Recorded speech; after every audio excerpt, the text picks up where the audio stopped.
She was pushed from a stagecoach into the Montana dust-beaten, robbed, abandoned by a man who had taken everything she had and left her in a town she had never heard of. No one on that street moved to help her, no one except one man. He crossed the road, lifted her out of the dirt, and said four words he had no right to promise and every intention of keeping. He kept everyone. The stagecoach did not slow down when it reached a ridgeline. It simply stopped the way a man drops something heavy he no longer wants to carry, and the town received what it delivered without ceremony or apology. The first thing to hit the ground was the trunk, old leather stitched at the corners with someone's careful hands.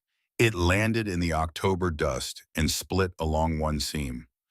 After the trunk came the carpet bag, smaller and softer, which rolled once before settling against the bottom step of the trading post.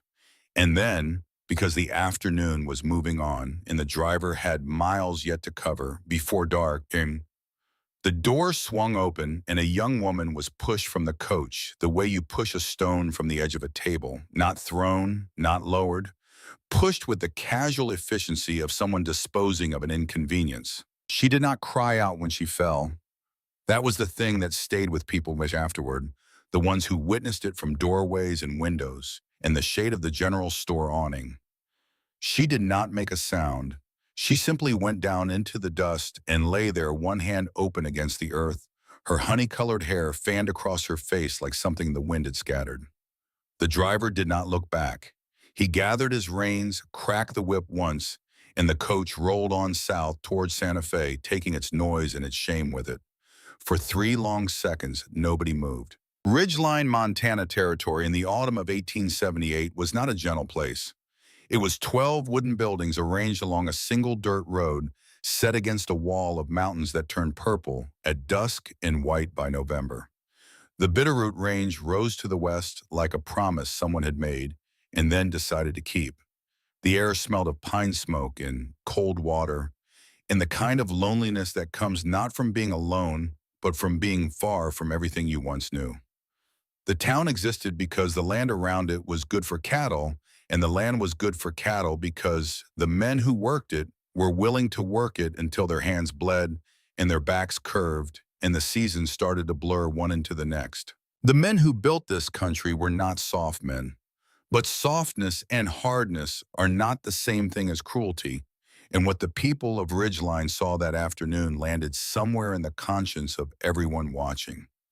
It was Bowen Calloway who moved first. He had been standing on the trading post porch for the better part of 20 minutes, hat pulled low against the October glare, the one boot crossed over the other, waiting on a supply order that was 2 days late.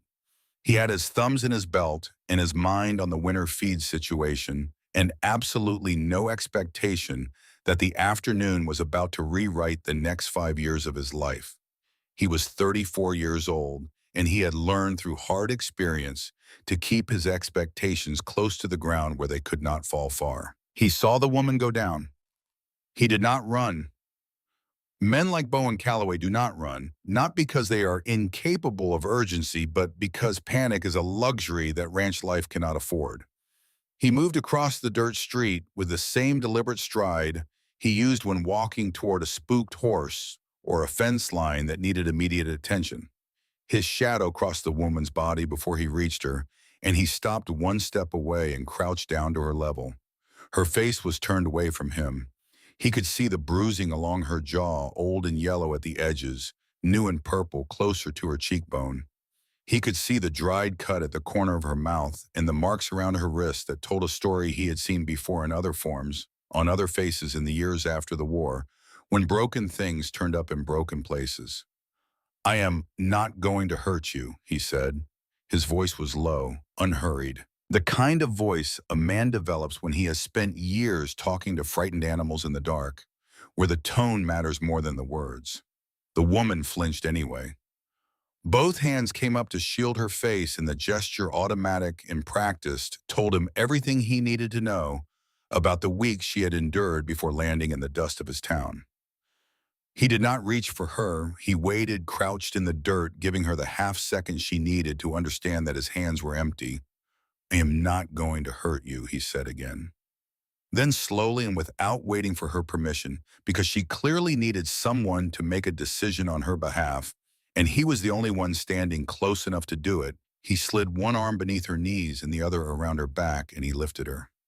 She was too light, the kind of light that speaks of days without proper food, of a body running on fear and stubbornness and very little else. She drew a sharp breath when he moved her, and he felt the way her ribs responded, the involuntary tightening that meant pain. Real pain, not the dramatic kind, but the quiet, sustained kind that lives in the body for weeks. She did not fight him.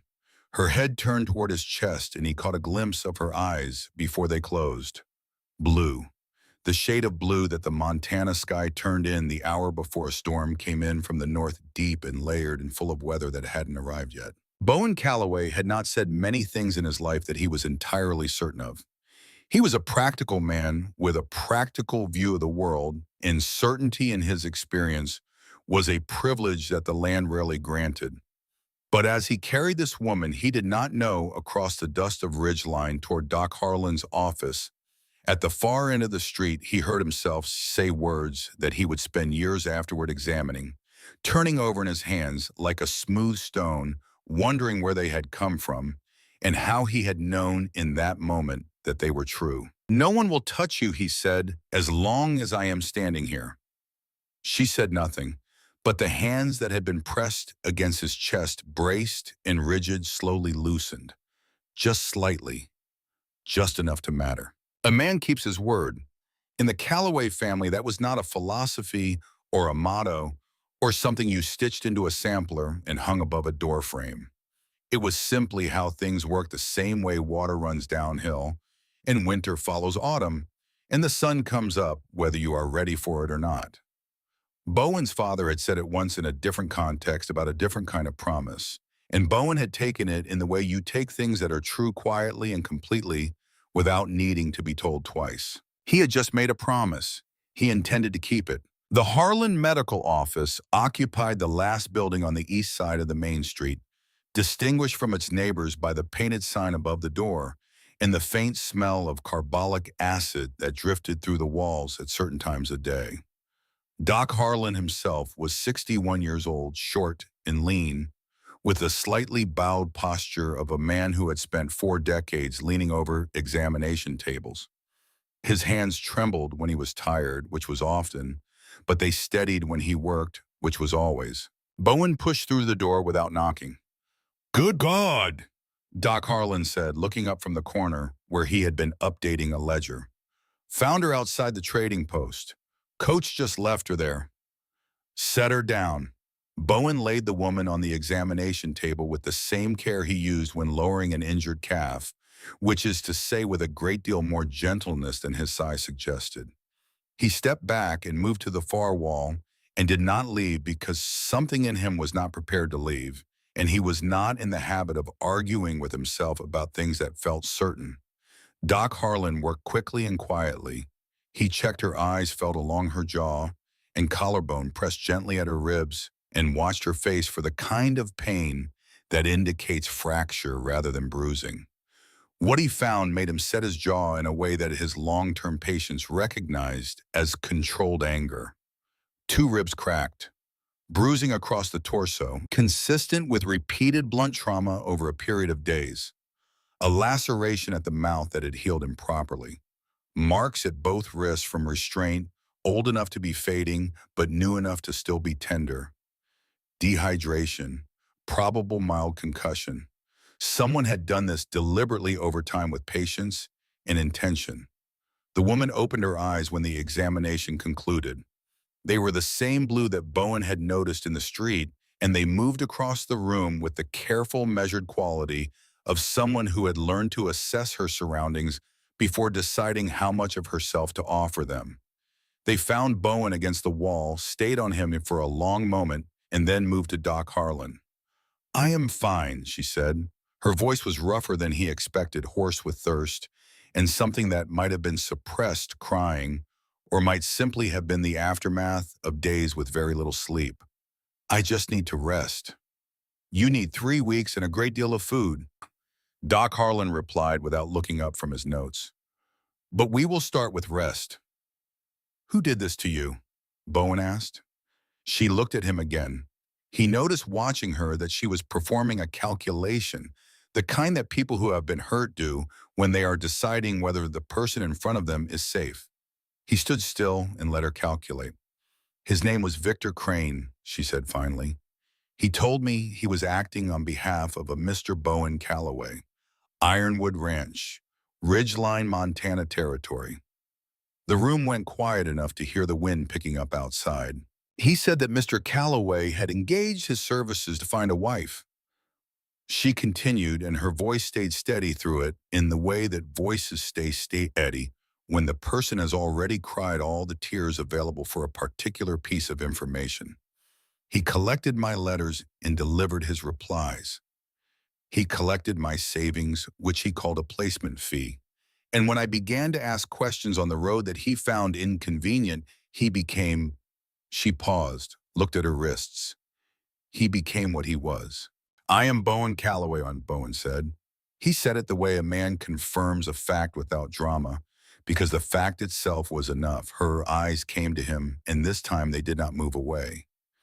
He watched her process what he had said and compare it against something internal, something that did not match.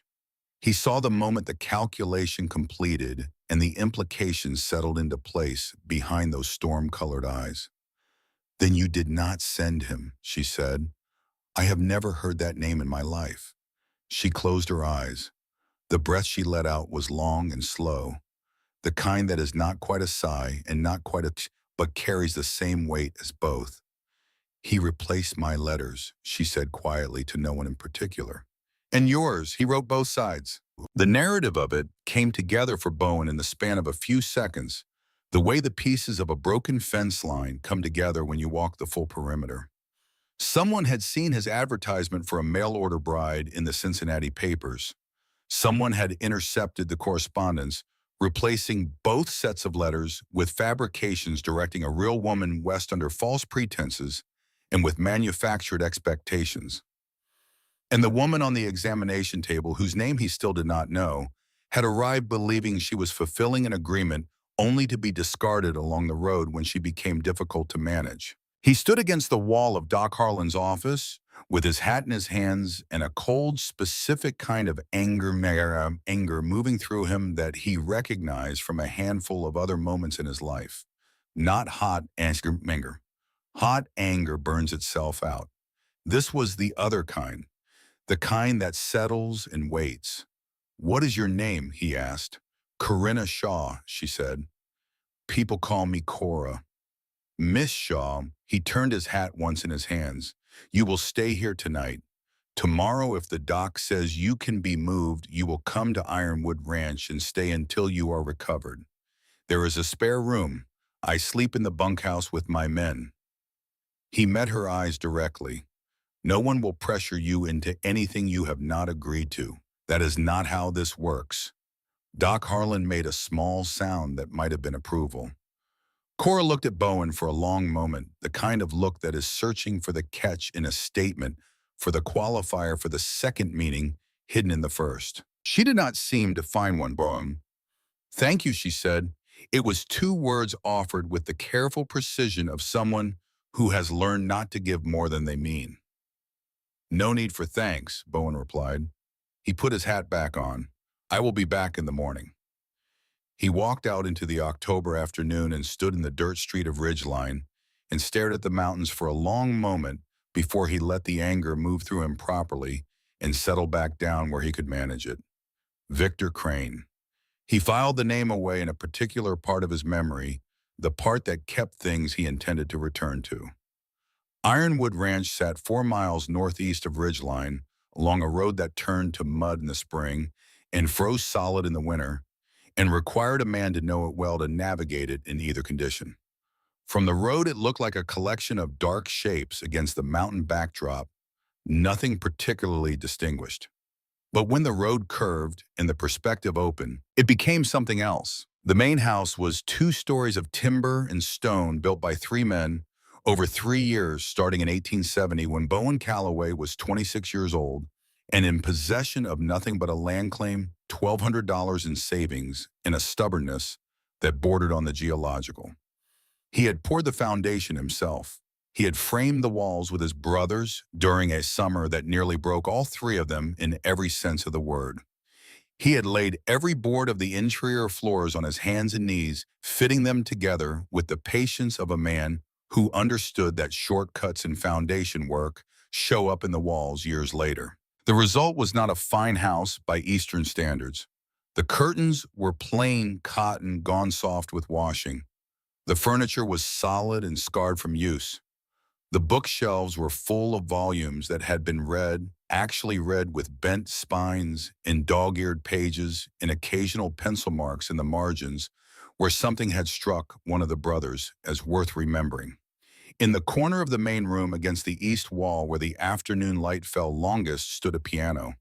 Black walnut case worn ivory keys, a tone that was slightly off in the upper register, but warm and honest in the middle.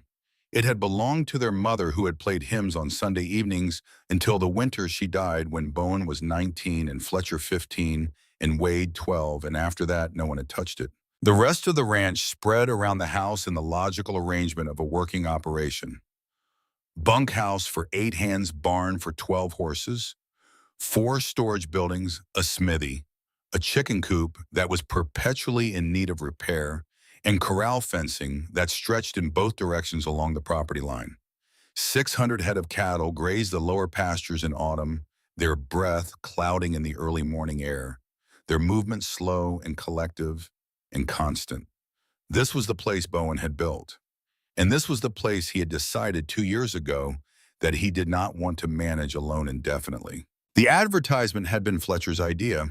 Technically, though, Bowen had been thinking in the same direction without quite arriving at the same conclusion.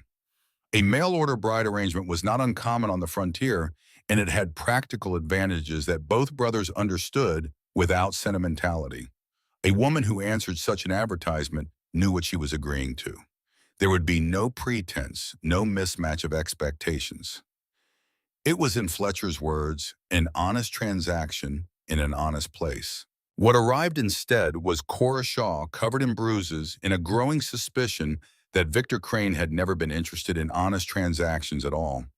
Fletcher and Wade were waiting on the porch when Bowen returned that evening. This was not unusual.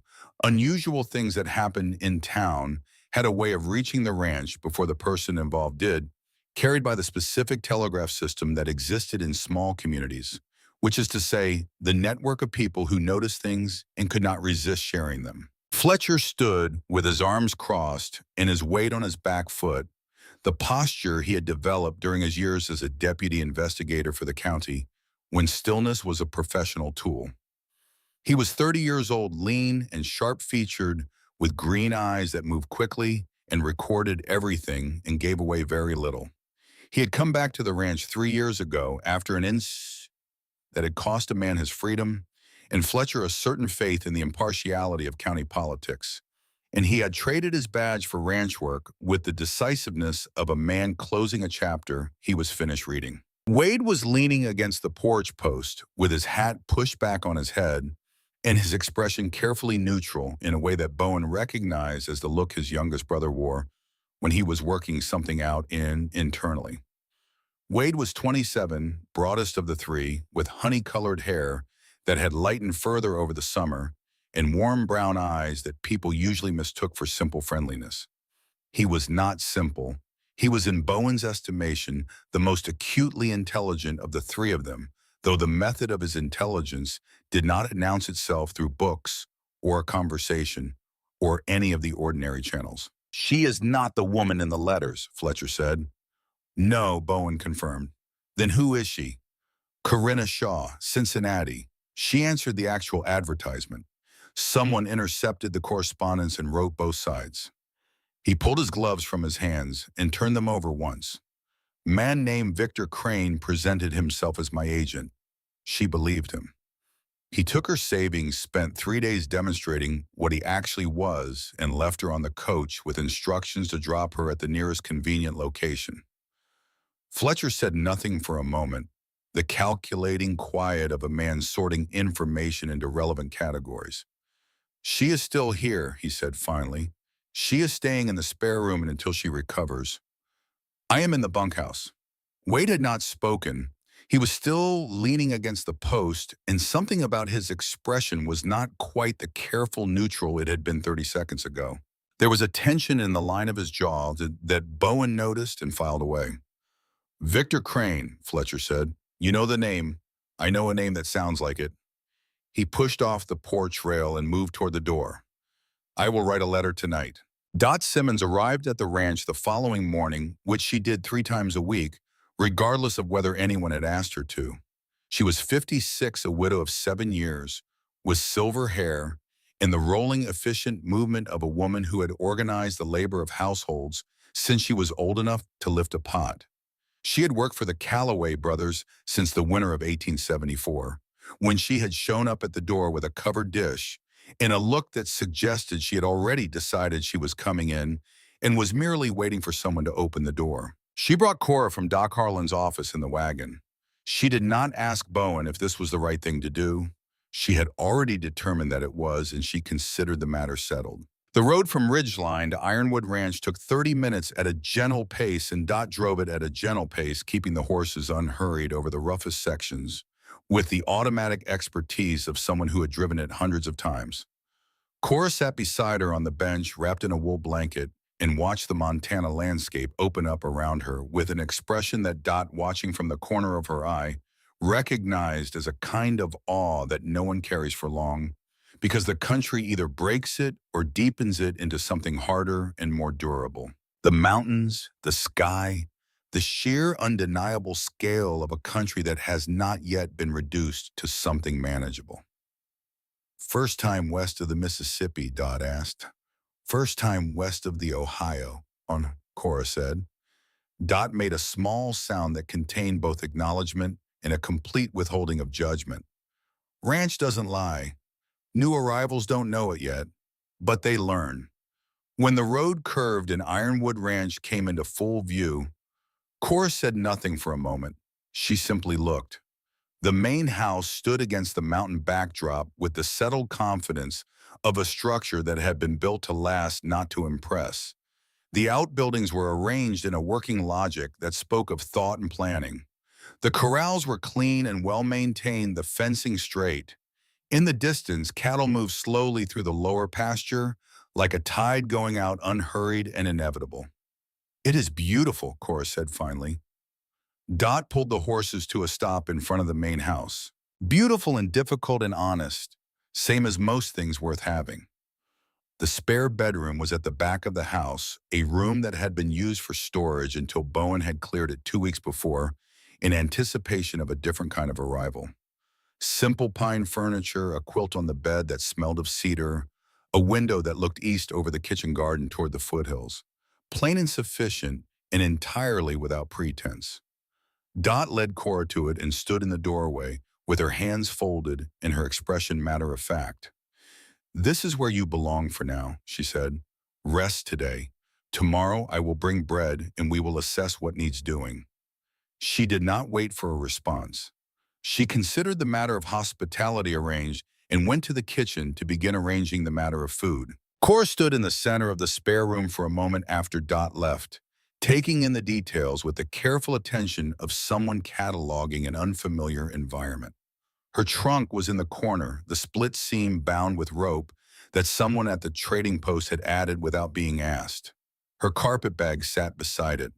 3 changes of clothing, a hairbrush, a bottle of ink, and at the very bottom, wrapped in an extra petticoat for protection, a sheaf of music she had composed over the previous 2 years, transcribed in her own hand in the small hours of Cincinnati mornings, when the household she worked for were asleep and the piano was hers alone. There was something else at the very bottom of the bag, an envelope, thick cream-colored paper sealed with red wax, addressed in the careful script of her Cincinnati attorney, Theodore Marsh. He had pressed it into her hands the day before she left with specific instructions: do not open it alone. Wait until you have arrived and found someone trustworthy to witness whatever it contains. He had said this with the weight of a man delivering information he considered significant, and she had carried the envelope across 2,000 miles and through everything that had happened since without opening it, partly because she had promised she would not, and partly because she was afraid of what it might mean. She tucked it back beneath the petticoat and closed the bag. Through the window, she could hear the distant sounds of the ranch settling into its afternoon rhythm, the clang of something metal in the direction of the smithy, the slow percussion of cattle moving along the fence line. And closer from somewhere inside the house itself, the silence of rooms that have been well built and are now simply waiting. She sat on the edge of the bed and found to her considerable surprise that she was not afraid.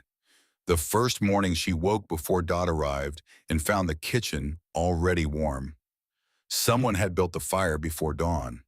She stood in the kitchen doorway in her robe and took in the early morning light in Montana, how it came through the east window in long flat bars of gold and lay across the wooden floor like something deliberate, like the light itself had a purpose and had arranged itself accordingly.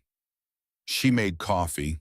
She found the tin in the second cupboard, the way a person does when they know how to look for the logic of a kitchen, following the system that someone else has established and reading it the way you read any other kind of notation. When Bowen came in from the early inspection of the livestock, he stopped short in the kitchen doorway at the sight of her.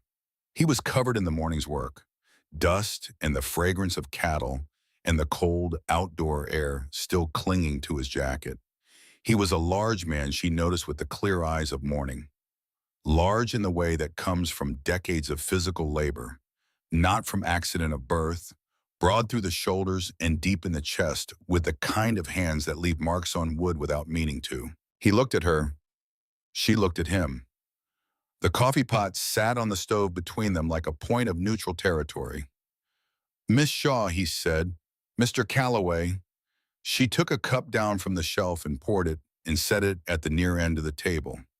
"I could not sleep past the light." He crossed the kitchen and took the cup and stood at the far end of the table, not sitting in the manner of a man who is not sure what the protocol of the situation requires. "You did not have to do this." "I know that." She poured her own cup and sat at the table. "I also know how to make coffee, and you had been up since before I woke, and it seemed like a reasonable contribution." He sat down. The table was long enough to maintain a respectful distance between them, and both of them observed that distance without discussion. "I want to be honest with you," he said. "That would be a welcome change," she said, and then paused, because the dryness of the comment was perhaps more pointed than the situation required. "I apologize. I did not mean that for you. I know who you meant it for." He turned the cup in his hands once. "The letters you received, the ones you believed were from me. I want you to understand that whatever they said, whatever version of me they constructed, it was not real. I cannot be held to promises I did not make." "I know that," she said, "but I also want to be clear about something else." He met her eyes. "Whatever Crane told you about why you were coming here, whatever arrangement he described you, are under no obligation to honor it. You did not make an agreement with me. You made an agreement with a fiction he invented, and fictions do not have terms." Cora looked at this man across the long kitchen table. He was watching her with a directness that she was not quite accustomed to. The directness of someone who does not feel the need to soften his meaning into politeness and trust that she does not need him to. "What are you actually looking for?" she asked. "In a wife, not what the advertisement said. What you actually want him now." He considered the question with the same deliberateness he seemed to bring to everything. "Someone who can make this place a home rather than an operation," he said finally. "Someone who can be here for what this place actually is, not for what someone in a city might imagine it to be. Someone with enough honesty to say when something is not working and enough stubbornness to stay and try to fix it." That is a more practical answer than most men would give. "I am a practical man." "So am I," she said, "a practical woman." He looked at her for a moment. Then something in the set of his mouth shifted, not quite a smile, but close to one, The kind that suggests the person is choosing not to let it become a full smile because they are not yet sure it is warranted. You did not need to make the coffee, he said again, but differently this time. No, she agreed. I did it because I wanted to. 3 days after her arrival, when the worst of the pain had settled into the chronic background, ache of healing ribs rather than the acute interrupting pain of new injury, Cora came into the main room in the late afternoon and stood before the piano. The light was falling through the west window at a shallow angle, and it caught the walnut surface of the instrument in a way that made the worn wood look warm and almost burnished. She pressed one key with one finger gently, the way you press a wound to test whether the healing has progressed. The note rose in the quiet room and hung there, slightly flat in the upper register, but beneath the imperfection, something real, something that had survived years of neglect with its essential nature intact. She sat down on the bench.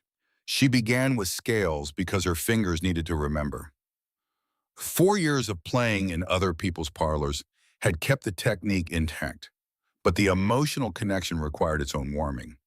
She moved through the scales twice, then shifted into an etude, and then because the afternoon was quiet and there was no one watching and the room needed to be broken in gently, she found the first bars of a nocturne she had loved for a decade and let it come. She did not hear Bowen stop in the doorway. She did not hear Fletcher pause in the hallway. She did not hear Wade, who had come in from the barn for a tool he had forgotten, stop in the kitchen and lower himself onto a chair and sit without moving and his head bowed slightly, his hand still on the table. She only heard the music, which was itself, which was the only honest language she had ever found that required no translation, no careful management of what she was actually thinking underneath the polite phrases she had learned to arrange for public consumption.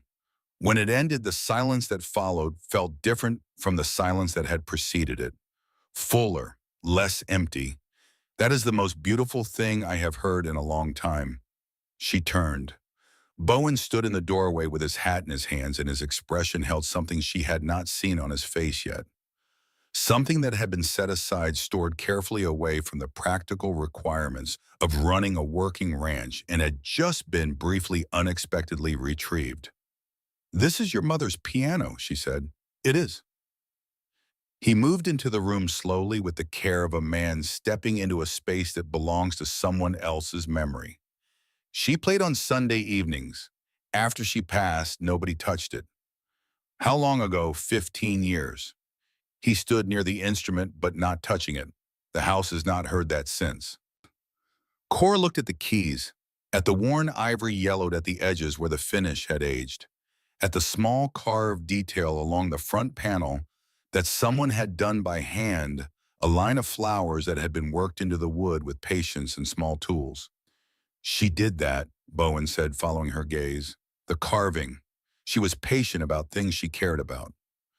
Cora placed her hand flat over the keys without pressing them. "I will play again tomorrow," she said, "if that is all right." "It would be more than all right," Bowen said. That evening after supper, Cora walked the hallway toward her room and noticed something that she had passed twice before without stopping. At the far end of the hallway, where the corridor turned toward the back of the house, there was a door different from the others. The others were plain pine hung straight with simple iron hardware. This one had the same bones as the rest, but wore a length of black cloth knotted around the door handle, dark with age, dusty in the fold where it had not been disturbed by air or hand. A second bolt had been added to the outside of the frame, not the inside, which was the kind of detail that meant something specific if you thought about it. She stood and looked at us for a moment. "That is Margaret's room." She turned. Wade was behind her in the hallway carrying a lamp from the sitting room toward the kitchen.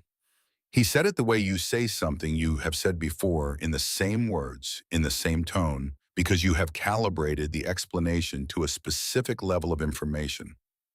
"Who was Margaret?" Cora asked. "Bowen's wife." He kept moving past her.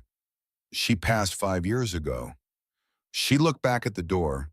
5 years, and the ribbon was still there. 5 years, and the bolt was still thrown on the outside. The hallway was quiet in the way that places are quiet when they are holding something still inside them. He does not talk about it, she said. He does not talk about most things. Wade said from the kitchen doorway. That is just Bowen. A pause. Do not let it put you off of him. It means something different here than it might where you come from. She turned to look at him then and saw something in his expression that she had been noticing in the corners of his behavior since she arrived. A quality of watchfulness underneath the easy manner, a practiced observational stanza that looked like warmth but was also very much like its own kind of intelligence. Wade Calloway was not, she thought, what he appeared to be at first meeting. None of the Calloway brothers were. The morning of her 7th day at Ironwood Ranch, Fletcher sat across the kitchen table from Cora and put a letter from Helena face down on the wood between them. He did not open it himself. He let her see that something had arrived and waited for her to decide what she wanted to do with her own curiosity. That was Fletcher's method. He gathered information and let other people come to him for it. Victor Crane, he said. She looked at him. What did you find? He is wanted in 3 territories, fraud primarily, inducing women to travel under false pretenses, and then selling the terms of their arrival to interested parties before their arrival, or extracting payment from them directly for arrangements that do not exist. He turned the letter over and let her read the relevant section herself. He has operated under at least 4 names. The pattern is consistent. He targets women with no immediate family, women who answer frontier advertisements from circumstances of reduced options. He intercepts correspondence, creates a believable arrangement, extracts whatever resources the woman possesses, and disposes of her before she reaches the actual destination. Cora read the letter. Her face did not change, but something in the quality of her stillness changed the way water becomes still differently when it is deep than when it is shallow. He has never been convicted, Fletcher continued, because witnesses have a tendency to become unavailable before hearings. Either they cannot be found, or they recant, or they simply choose not to testify against a man who has demonstrated a willingness to cause harm over an extended period. He will come here, Cora said. It was not a question. Almost certainly. Fletcher's green eyes were steady on her, because he did not finish what he started. Whatever he wanted from this arrangement, he did not get it. He wanted the land, she said. Fletcher looked at her more carefully. She went to her room and came back with the envelope. She set it on the table between them and folded her hands over it. My attorney in Cincinnati gave this to me the morning I left. He told me not to open it alone. He said to wait until I had arrived somewhere safe with someone trustworthy as a witness. A silence moved through the kitchen like a slow current. Fletcher looked at the envelope, at the wax seal, at the handwriting on the front that spelled out her name in the careful script of a professional man. Do you want to open it now? He asked. She considered the question for a moment because it was a real question and deserved a real answer. I have been afraid of what it contains, she said honestly. I do not know why. I have never owned anything of consequence.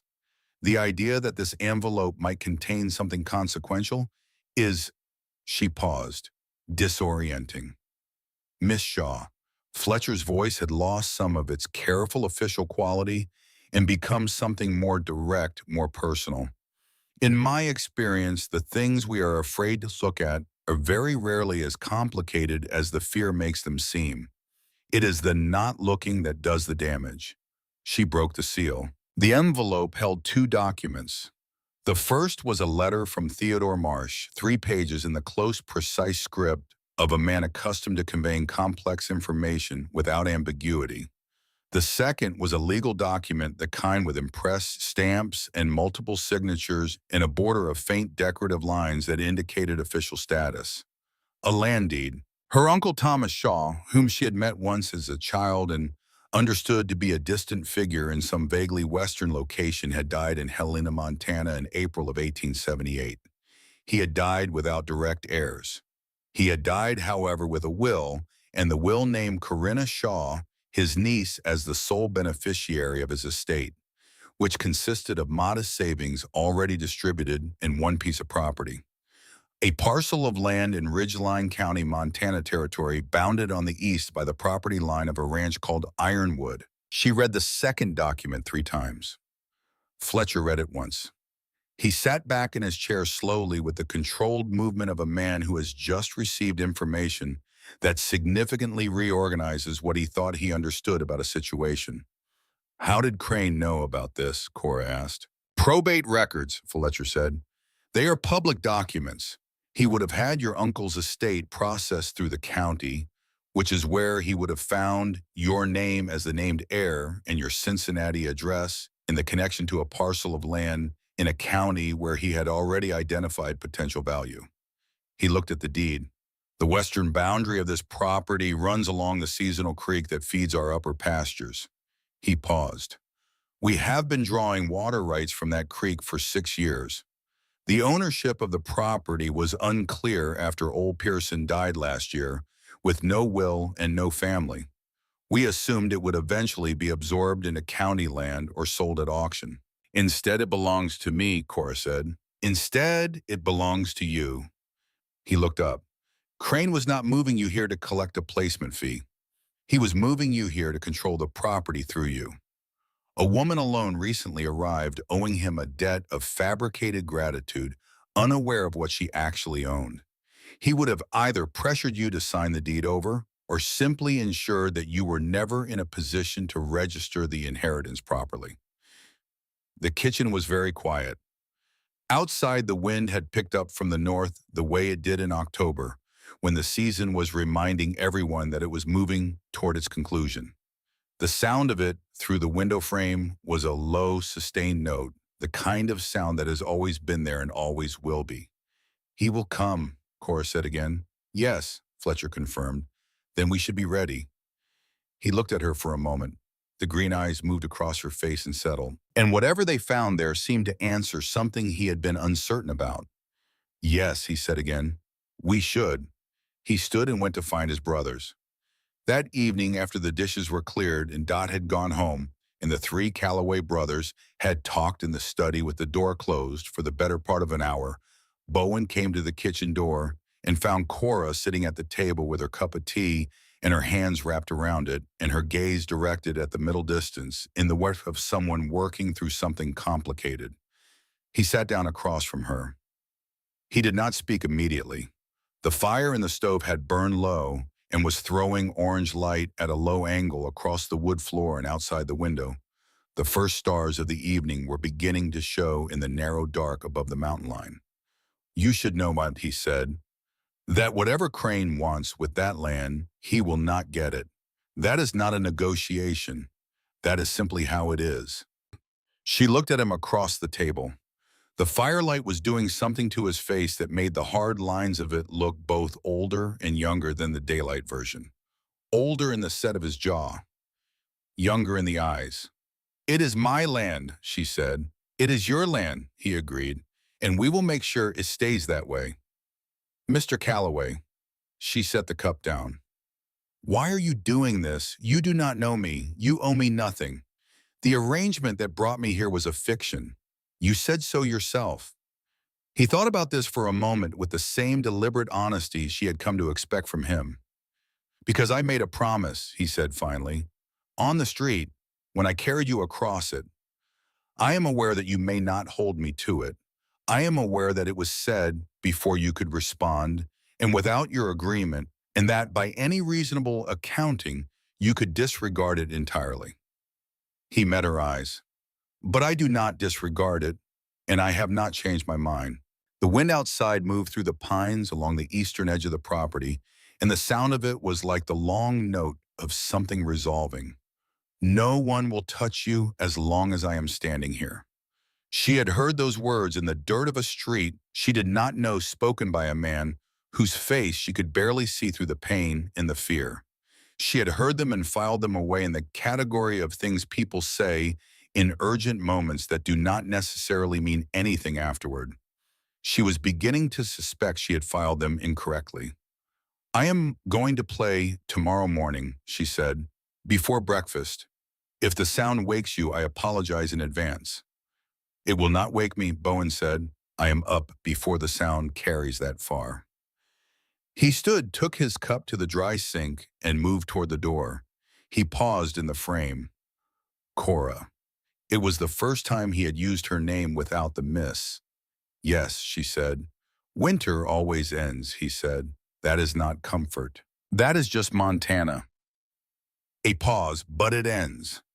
He went out and she listened to his footsteps cross the porch and descend the steps and move toward the bunkhouse with the steady, unhurried rhythm of a man who knows exactly where he is going and is in no particular hurry to get there because he intends to arrive. She sat in the kitchen for a long time after that with the fire burning low and the stars filling the window above the sink and the mountains standing dark against the sky to the north. She had come 2,000 miles on a false promise. She had been hurt and discarded and picked up from the dirt of a strange town by a man she had never met.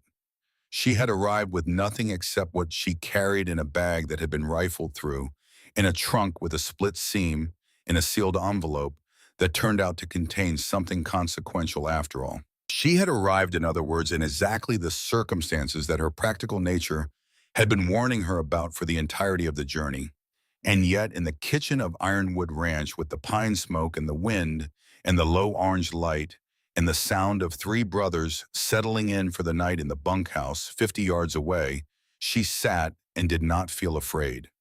She felt instead something that she did not yet have a name for, something that lived in the region of the chest beneath the ribs that were healing in the space that had been held tight for a very long time and was just now cautiously and without any guarantees beginning to loosen. She would not name it yet. She was a practical woman, and practical women do not name things before they understand what they are. But she noted its presence the way you note the first honest warmth of late March, the small undeniable shift that tells you, even before the calendar confirms it, that winter is going to end. The second week at Ironwood Ranch arrived the way second weeks do, quietly and without announcement, carrying with it a shift in the quality of the days that was difficult to name but impossible to ignore. The sharp newness of the first week, the alertness that comes with unfamiliar surroundings, began to soften into something more habitual. Not comfortable exactly, not yet, but something approaching the possibility of comfort, which is its own kind of progress. Cora's ribs were healing. She could tell by the way the pain was changing, moving from the acute and intrusive to the chronic and manageable, from something that announced itself with every breath to something that spoke up only when she forgot to be careful. Doc Harlan had told her 3 weeks minimum for the cracks to knit, and she was determined to occupy those 3 weeks usefully. She took over the morning kitchen entirely, which Dot allowed with the benevolent lack of resistance of a woman who considers cooking a practical matter rather than a territorial one. There were things Cora did not know how to do in a ranch kitchen, and Dot taught them without commentary or condescension. How to bank a fire properly so it holds through the night and comes back easily in the dark of early morning. How to read the behavior of the cast iron stove, which ran hot on the left side and required adjustment for anything needing even heat. How to make cornbread in a Dutch oven buried in coals when the oven was occupied, and how to render the fat from the side of beef that hung in the cold room and use it to make pastry that held together properly in altitude. Dot taught these things in the manner of someone transferring practical knowledge that has been earned through experience, not compiled from books. She explained once and then stepped back and watched, and when Cora made the adjustments she had been implicitly recommended to make and arrived at the correct result, Dot said nothing more than a brief sound of acknowledgement and moved on to the next thing. It was, Cora realized, the most efficient form of approval she had ever received, and she found she valued it precisely because it was not offered lightly. The ranch itself was a kind of education. October in the Bitterroot foothills had a character unlike any season she had previously experienced. The light was different, lower and more lateral, coming in long slanted bars that turned the grass of the lower pastures to the color of hammered copper in the late afternoon.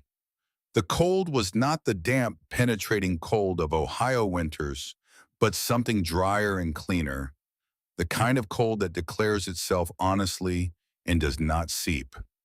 The sky was enormous. She had understood that the sky would be large in this country the way you understand things from reading and other people's descriptions, but understanding it in the abstract and experiencing it standing at the kitchen garden fence in the early morning with coffee cooling in her hand and the Bitterroot Range rising to the west in a wall of stone and pine were two entirely different orders of knowledge. She heard the ranch before she understood it, the rhythm of cattle moving at the fence line, the difference in tone between a horse that was content and one that was uneasy, the sound of the smothy fire catching in the early morning, the specific creak of the main house settling in the cold after sundown. These were not the sounds she had grown up with, and they did not yet feel like her sounds, but they were becoming familiar in the way that things become familiar when you pay close enough attention to them long enough. On the fifth morning, she carried coffee out to the porch before anyone else was moving and stood watching the light come over the eastern hills and felt for the first time in a very long time that she was in the right place for the right reasons. She did not examine the feeling too closely. She was a practical woman, and practical women know that certain feelings need to be left undisturbed for a while before they can be trusted. Bowen she saw primarily at meals and occasionally in the evenings when the work of the day had concluded and he came in from the final inspection of the property. They talked at those times in the way of two people finding the dimensions of each other's thoughts without pressing too hard on any single point. He had read widely and thought carefully about what he read, which surprised her and then embarrassed her slightly for having been surprised. He had opinions about history and engineering and land management that were informed and specific. She had opinions about music and language and the literature she had consumed in the evenings of her Cincinnati years. Neither of them had much use for the kind of conversation that fills time without going anywhere, and so their conversations tended to be shorter than they might otherwise have been and to carry more weight per word. Fletcher's observed her with the patience of a man who does not consider his judgments to be fixed until the evidence is complete.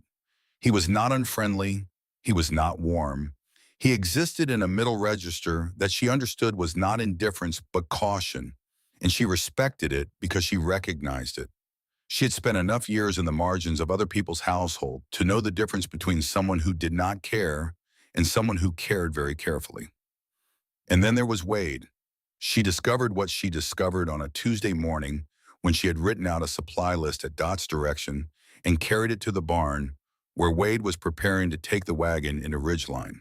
She handed him the paper in the natural way of handing someone a list they are supposed to act on, and something in the transaction stopped her. He held the paper the way she had seen students hold papers before, not reading from the top, not scanning, but doing something more tentative, moving his attention across the lines in a pattern that recognized shapes rather than decoding symbols.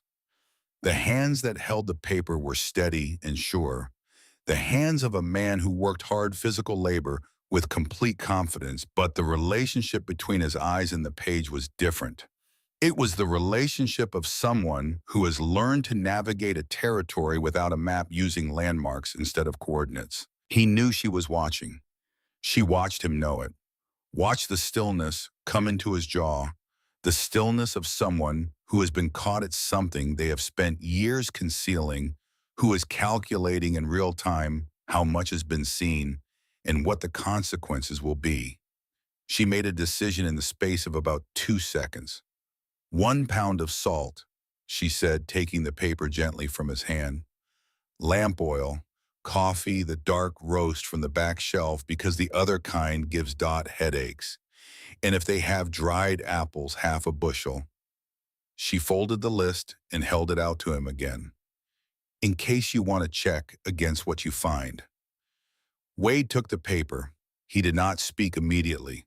The barn was quiet around them, smelling of horses and hay and the dry cold that seeped through the boards, and outside the morning was moving on toward the hour when Ridgeline would be worth the 4-mile trip. You know, he said, not a question. I used to teach, she said simply. I recognize the way some people look at a page.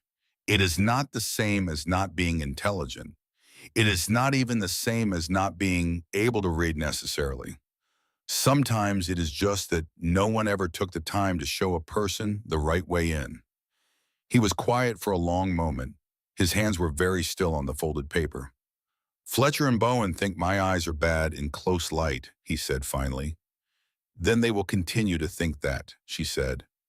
He looked at her with the expression of someone receiving something they did not expect and are not yet sure they have permission to accept. His brown eyes, which she had come to understand, were not simple warmth, but a warm covering over something considerably more complex, were working through a calculation she recognized. Whether to trust her, whether trust in this specific context was safe. I could teach you, she said, properly, not from the beginning because you are clearly not starting from nothing, from wherever you actually are working forward. She paused. After supper in the kitchen. Half an hour. No one needs to know about it but you. The barn was quiet. One of the horses shifted in its stall. Why? He asked. It was a genuine question, and it deserved a genuine answer, and she thought about it honestly before she spoke. Because you took my trunk from the wagon when I arrived, she said without being asked. Because you pushed the bread toward me at the first supper when I was not eating enough. Because you are a person who does things because they need doing without requiring acknowledgement. And in my experience, those people are worth the time. Wade Calloway looked at Corinna Shaw for a long moment. Then he tucked the supply list into his jacket pocket and picked up the wagon reins from the post where he had left them. Half an hour, he said, after supper. She went back to the kitchen and found the primer in the drawer of the piano bench, where she had noticed it on the third day, a simple child's reader with illustrations left there, perhaps by their mother, perhaps by some earlier effort that had not continued. She set it on the kitchen shelf where it would be available without being conspicuous. The first lesson happened that same evening. Wade arrived in the kitchen after supper with the casualness of someone attempting to appear as though they are doing nothing in particular, which is the most obvious thing a person can do. He sat at the table and she put the primer between them, and they began where he actually was, which was not at the beginning but somewhere in the territory of partial recognition, the place where a person has learned the shapes of common words without learning the system that underlies them. She did not start with the alphabet. She started with the words. He already knew the words of the ranch and the land, the words he saw in supply ledgers and land deeds, and the handwritten notes that passed through a working property. She built from what was solid toward what was uncertain, the way you extend a fence line from a post that is already set. He learned differently from how she had expected. He did not learn sequentially or analytically.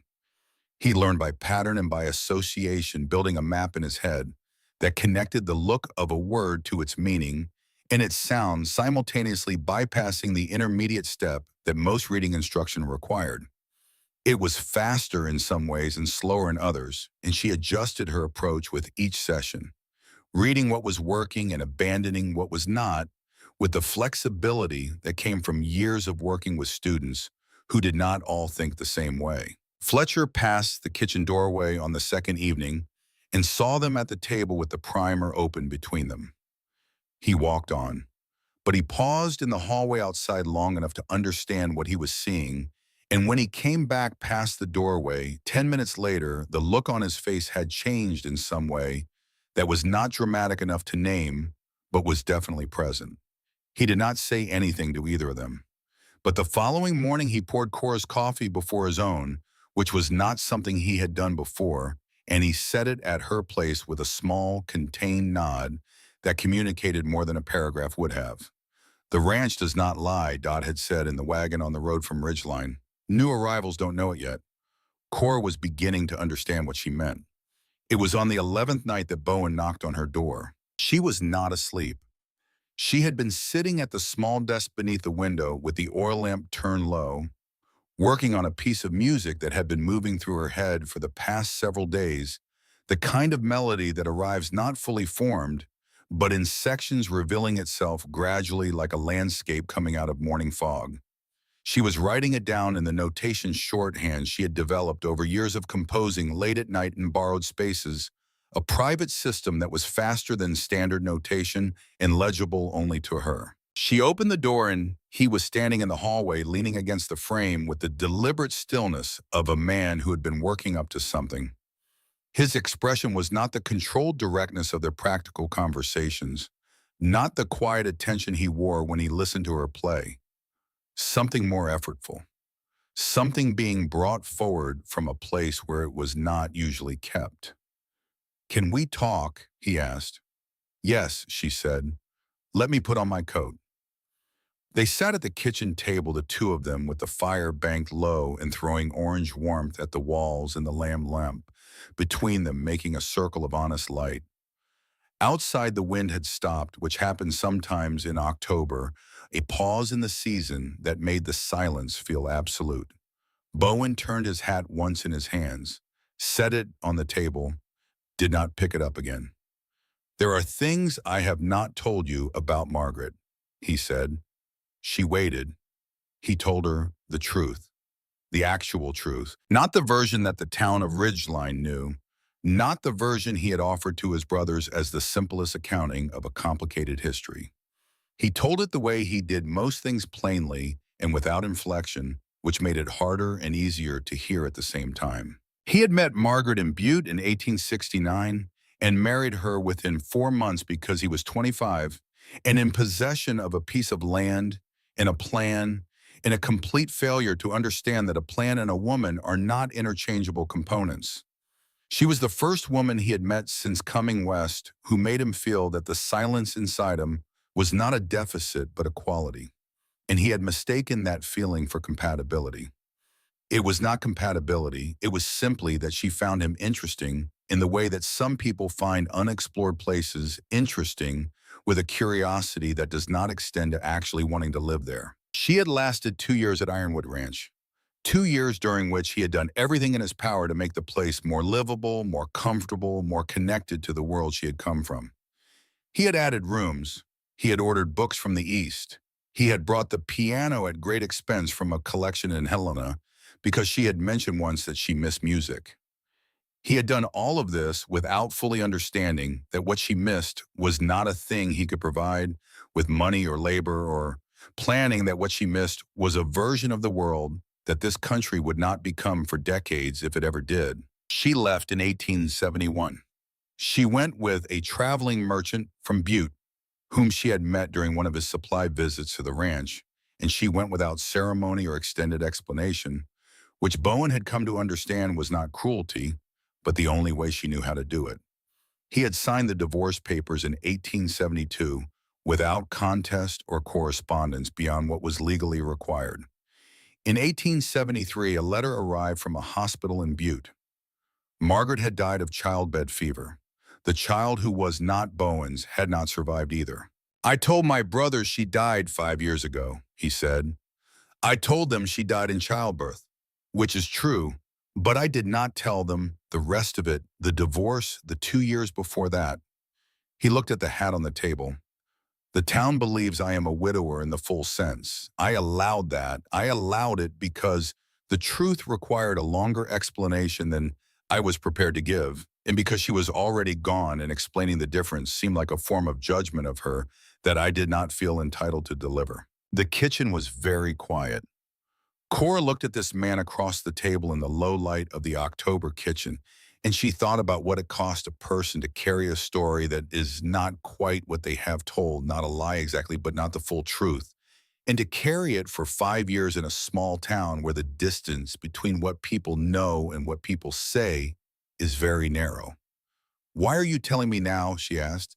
"Because before I ask you anything about the future," he said, "you need to know the truth about the past. That is the only fair way." She absorbed this. The fire spoke quietly in the stove. Outside, the pines were motionless in the windless dark. "You were not dishonest with me," she said finally. "You simply had not yet told me something. There is a version of myself I would like you to have before you make any decision," he said. "The actual version, not the one the town has constructed."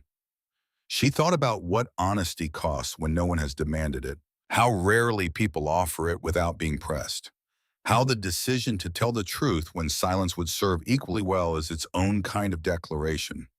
I appreciate it, she said, the telling. He nodded once, picked his hat back up.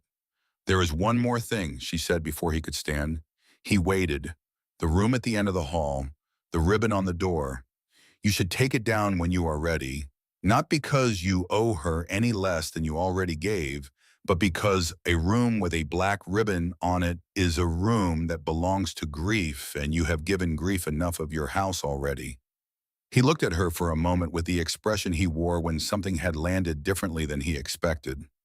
Good night, Bowen, she said. Good night, Cora, he said. He went out and she sat in the kitchen for a time, and somewhere in the dark above the mountains, the stars turned slowly on their old and certain courses. Fletcher found Bowen the following morning at the east fence line where a section of post had heaved in the early frost and needed resetting before the cattle figured out it was vulnerable. Bowen was working alone, which he preferred for this kind of task, the kind that requires focused physical effort and does not benefit from conversation. Fletcher leaned against the post at the corner and watched him work for a moment before speaking. You told her, Fletcher said. Bowen drove the post bar into the ground and did not look up. Yes, all of it. All of it. Fletcher was quiet for a moment. The morning was cold and clear, and the light was coming in flat from the east, the kind of light that makes distances look shorter than they are. You told Wade and me that Margaret died 5 years ago, he said. I told you what was true and left out what was complicated. Bowen straightened and looked at his brother. I am not apologizing for that, but I am correcting it. Fletcher looked at the fence line, then back at Bowen. He had the expression he wore when he was integrating new information into an existing framework, adjusting the architecture of what he understood to accommodate a fact that changed the proportions. You told her before you told us, he said. Yes. Why? Bowen picked up the post bar again. Because she asked the right questions, he said, and because she is the one who needs to understand who she is dealing with more than anyone. Fletcher was quiet for a while longer. He watched his brother work. The sound of the bar going into the ground was rhythmic, inserting the sound of a man who knows exactly what he is doing and is doing it. The room, Fletcher said finally. The ribbon. I know. It has been 5 years. I know that too. Fletcher pushed off the fence post and turned to go back toward the main house.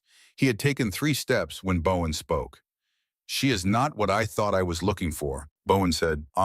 She is something I did not know I was missing. Fletcher stopped. He did not turn around. A long pause moved through the cold morning air between them. No, he said. She is not. And he kept walking. A man keeps his word, and sometimes the most important words are the ones spoken not in promise, but in recognition, the quiet naming of something that has already become true before anyone has said it aloud. On the 14th day, the piano became the hinge point of an evening. The lesson with Wade had finished, and he had taken himself off to the bunkhouse with the easy manner that was his natural camouflage. And Fletcher had retreated to the small office with the account books, and Bowen had come in from the last round of the property in the dark. Cora was already at the piano, not because anyone had asked her, but because the afternoon had been full of the low-grade tension that comes before a storm, and music was the way she discharged it. She played the piece she had been writing in the night since her arrival. It was not finished. It had the quality of things that are still being understood by the person making them, sections that were fully realized and sections that were placeholder, the overall shape present, but the details still resolving. It did not sound like the Cincinnati repertoire she had learned in formal settings or the parlor pieces she had played for the families who employed her. It sounded like something she was finding here in this place, in the quality of the light and the silence and the weight of the mountains. Bowen was in the doorway when she finished. She had grown accustomed to his presence at the edge of a room when she was playing the way he did not announce himself but made no effort to hide either. He stood and listened with the complete attention of someone who has very few things in his life that ask nothing of him, and music was apparently one of them. What is that one call? He asked. It does not have a name yet, she said. I am still learning what it is. He came into the room and sat in the chair near the window, the one he used when she played. He did not have a book with him. He did not pretend to be doing something else. He simply sat and looked at the fire in the grate and let the last of the music finish settling in the room. You should be teaching here, he said after a while. She turned on the bench. Ridgeline. The school they built last spring is sitting empty. No teacher came. The families who have children are making do with what they can, which is not enough. He looked at her steadily. You could do it if you wanted to. She thought about the schoolhouse she had passed once on her brief trip through the main street of Ridgeline. New-cut timber bell in the tower, a window that faced east to catch the morning light for reading. She thought about the teaching she had done in Cincinnati, the different kind of teaching sitting beside a child at someone else's piano in someone else's parlor, careful not to disturb anything. There is a house that goes with the position, Bowen continued.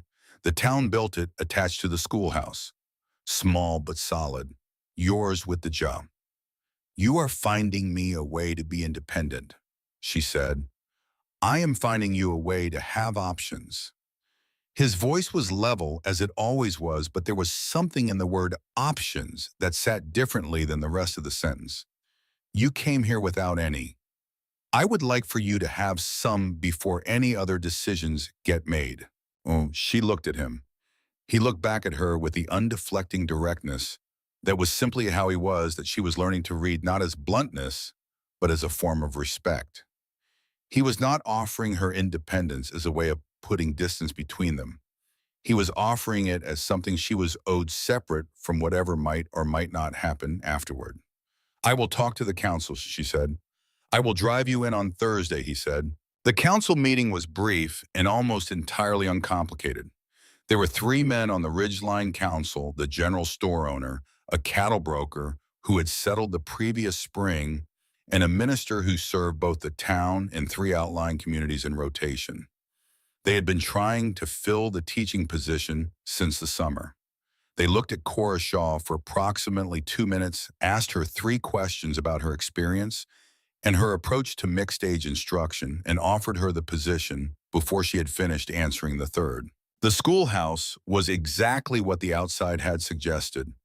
1 large room, 20 desks of graduated sizes arranged in rows, a blackboard the full width of the front wall, a bookshelf with a modest but usable collection, and in the corner an older upright piano that had been donated by a family who had upgraded and was somewhat worse for the journey, but fundamentally intact. The attached teacher's house had a kitchen, a bedroom, a small sitting room, and a window above the sink that looked west toward the mountains. She stood in the sitting room after the council had left them to look around, and she felt the space with the attention she had developed for spaces that might become hers. Bowen stood in the doorway of the small house and watched her take it in. It is not the ranch, he said, but it is yours. It is mine, she agreed. They drove back to Ironwood in the late afternoon, and the silence in the wagon was comfortable in the way that silence becomes comfortable when 2 people have stopped needing to fill it with evidence that they exist. That was also the day that Clem rode in from the south pasture with news that changed the quality of everything that came after it. Clem was one of the original hands at Ironwood, a wiry, sun-weathered man in his 40s who had worked cattle in 3 territories and was constitutionally incapable of exaggeration. When he said something, it was exactly what it was, no more, no less. He found Bowen at the corral before supper and said in the flat tone he used for information that required immediate attention that he had stopped at the Ridgeline Saloon on his way back from the south pasture to pick up a package for Dot, that there had been a man at the bar when he came in. City clothes, dark hair combed in the manner of someone who considers appearance a tool. The man had bought drinks for the room with a generosity that Clem recognized as the generosity of someone purchasing information, and had asked in the course of pleasant conversation whether anyone knew of a young woman with honey-colored hair who had recently come to Ridgeline.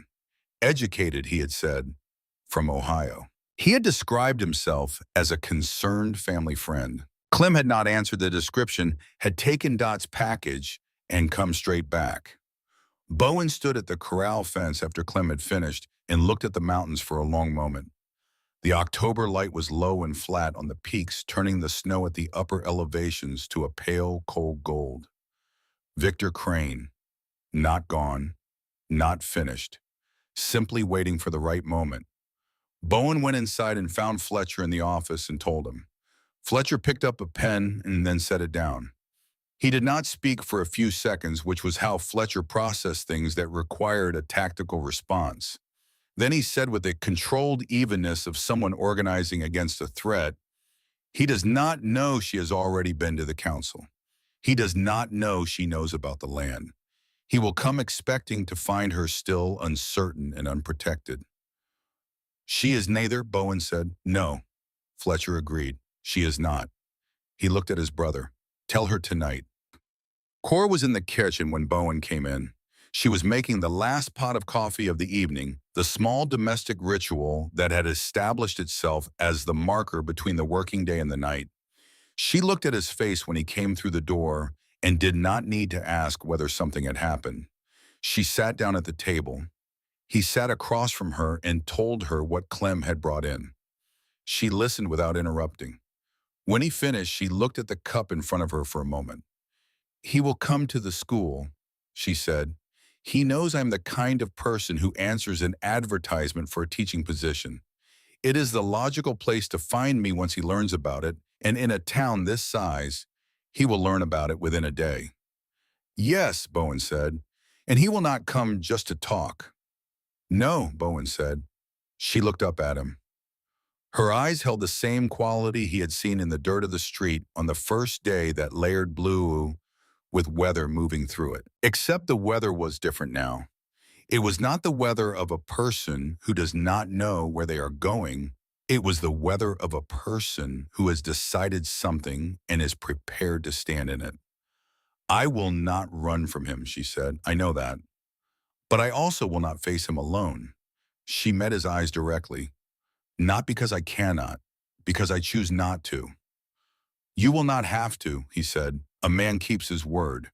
In the kitchen of Ironwood Ranch, with the fire in the stove and the lamp on the table and the mountains standing silent in the October dark outside the window, that was the whole of the conversation that needed to be had. The rest of it was already understood. Later, after Bowen had gone to the bunkhouse and the house had settled into its nighttime quiet, Fletcher appeared in the kitchen doorway. Cora looked up from where she was reading at the table. She had learned to read Fletcher Calloway's presence in a room the way he positioned himself. The quality of the silence he carried, and this one was different from his investigator's neutrality. This was something that had been brought forward with some effort and was being offered with the awareness that it might not be received. He sat down at the table. He folded his hands and looked at them. "I made a judgment about you in the first days," he said, "that you might be connected to Crane's operation either knowingly or as a means he was using to gain access to this property. I watched you accordingly. I asked questions with that suspicion underlying them." He looked up. "I was wrong, and I am saying so directly because you deserve a direct statement rather than a slow revision of my behavior that you might or might not notice." Cora looked at him. Fletcher Calloway, who had built 3 years of ranch labor on top of years of county law work, and who had learned to keep his conclusions private until the evidence was complete. She understood, looking at him now, that this kind of statement cost him something, not because he was too proud to admit error, but because certainty was the foundation of how he operated, and admitting he had been wrong about something this significant was the same as removing a stone from a load-bearing section of wall and holding it out to someone. "You protected your brothers," she said, "and the ranch. You were doing what the situation seemed to require." "That is a generous way to read it." "It is the accurate way." She paused. "You are a careful man, Fletcher. Careful people care very much about the things they are careful about. I do not hold carefulness against anyone." He was quiet for a moment. "You are not what I expected," he said. "What did you expect?" He thought about it honestly. "Someone easier to categorize," he said. She smiled, a real one, small and unperformed. "I will try to be more predictable," she said. He stood and moved toward the door, and she thought the conversation was ending, but he paused in the frame. "Wade has been reading the supply ledger in the evenings," he said. "I noticed it this week. The entries are in his handwriting." A pause. They are accurate." He did not wait for a response. He went down the hallway, and the house settled back into its nighttime quiet. And Cora sat at the kitchen table in the low orange light and felt the warmth of a place that was slowly, carefully, in the manner of things that are built, rather than found, becoming something she might someday call home. She lay in the dark of the ranch house and listened to the mountains, which said nothing, which was what mountains do, and which was, she had come to understand, its own kind of answer. Victor Crane would come. She knew it the way you know things that are already in motion, the way you feel a storm in the air before the clouds arrive. But the room around her was solid. The house around her was solid. And somewhere in the bunkhouse, 50 yards away, three brothers were sleeping, and the oldest one had said a thing in a dirt street that he had not yet taken back. She closed her eyes. She was ready. The school opened on a Monday in the first week of November, when the frost had moved from the overnight hours into the early morning ones, and the light came up low and pale over the eastern hills, thin as paper and twice as cold. 16 students arrived by 8 o'clock, ranging in age from 6 to 15, arriving on foot and on horseback and in the back of farm wagons, wearing their best available clothing and carrying that combination of eagerness and suspicion that children bring to new authorities. Cora stood at the door of the schoolhouse and received each of them with the calm assurance of someone who had done this before and was not going to be unsettled by the scale of the undertaking. She had spent the 3 weeks since the council meeting preparing with a thoroughness that Dot had observed and approved of without comment. She had organized the books by age-appropriateness rather than subject, which was a departure from the standard arrangement, but better suited to a mixed class. She had written out a schedule on the blackboard in the clean, readable script she had developed for instruction, balancing the requirements of different levels against the reality of one teacher and 16 students in a finite number of morning hours. The piano in the corner she left covered for the first week. It was there. The students could see it. Anticipation in her experience was more useful than immediate delivery. By the end of the first day, she knew which students would require the most patience, which would push ahead if given room to, and which were sitting in the back row with their arms crossed in the universal posture of children who have decided to reserve judgment. She had plans for all of them. Bowen came on Wednesday with a load of firewood for the schoolhouse and the attached house, which she had not asked for, in which he delivered without ceremony, stacking it against the side wall of the building with two of the ranch hands while she taught a reading lesson inside. She saw him through the window, working with the same quiet efficiency he brought to everything, and she made no interruption to the lesson.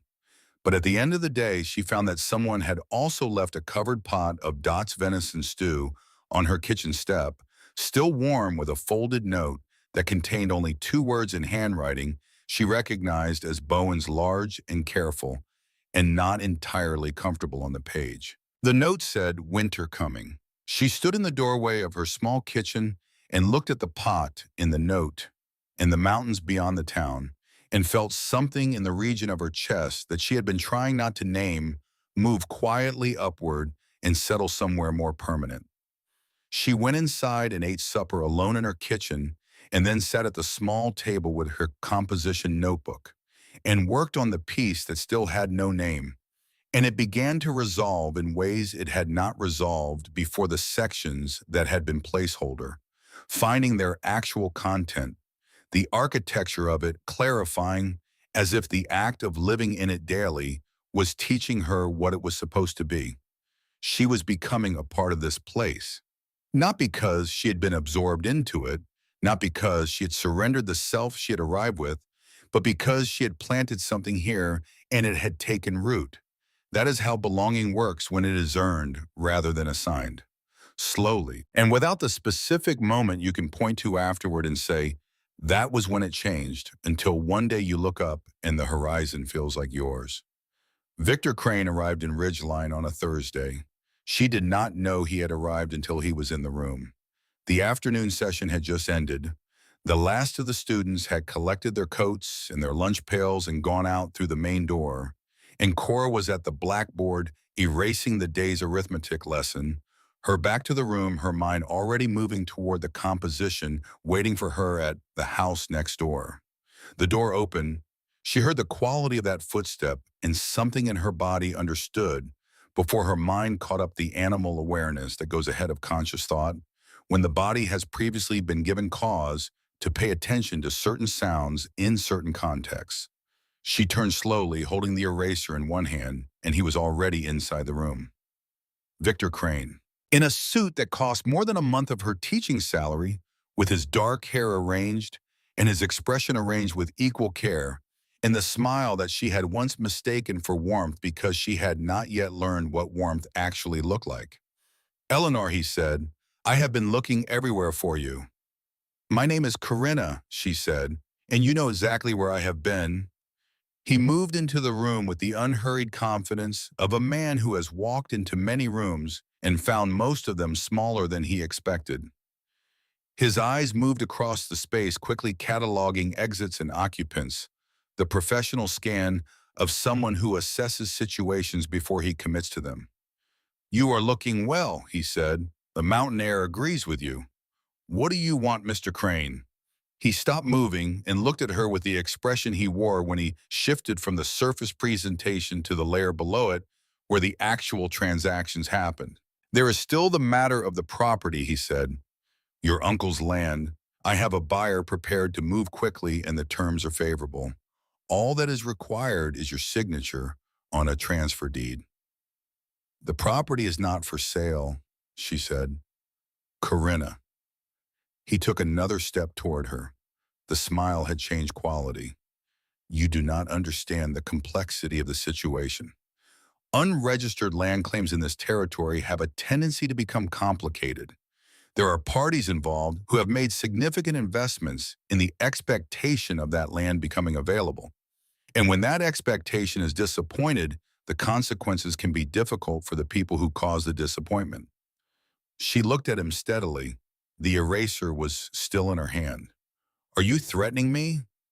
"I am explaining the practical reality," he said, and took the last step that put him within arm's reach, and his hand came up and closed around her forearm in the same grip she remembered from the stagecoach, the one that was designed to communicate that the conversation was now moving past the stage of mutual agreement. The door of the schoolhouse opened for the second time. Bowen Calloway came through it first. Fletcher 2 steps behind him, and Wade behind Fletcher, and together they filled the doorway in a way that left very little of it visible behind them. They had not run. There was no urgency in the way they moved, no dramatic announcement of their presence. They simply came in, and the room changed in the way a room changes when the balance of it shifts entirely. Clem had seen Crane's horse outside the saloon that morning and sent word to the ranch before noon. They had been at the schoolhouse since mid-afternoon, waiting in the cold outside with the patience of men who work in weather professionally and consider standing in it for a few hours a moderate inconvenience. Victor Crane released her arm. He looked at the 3 men and did the calculation.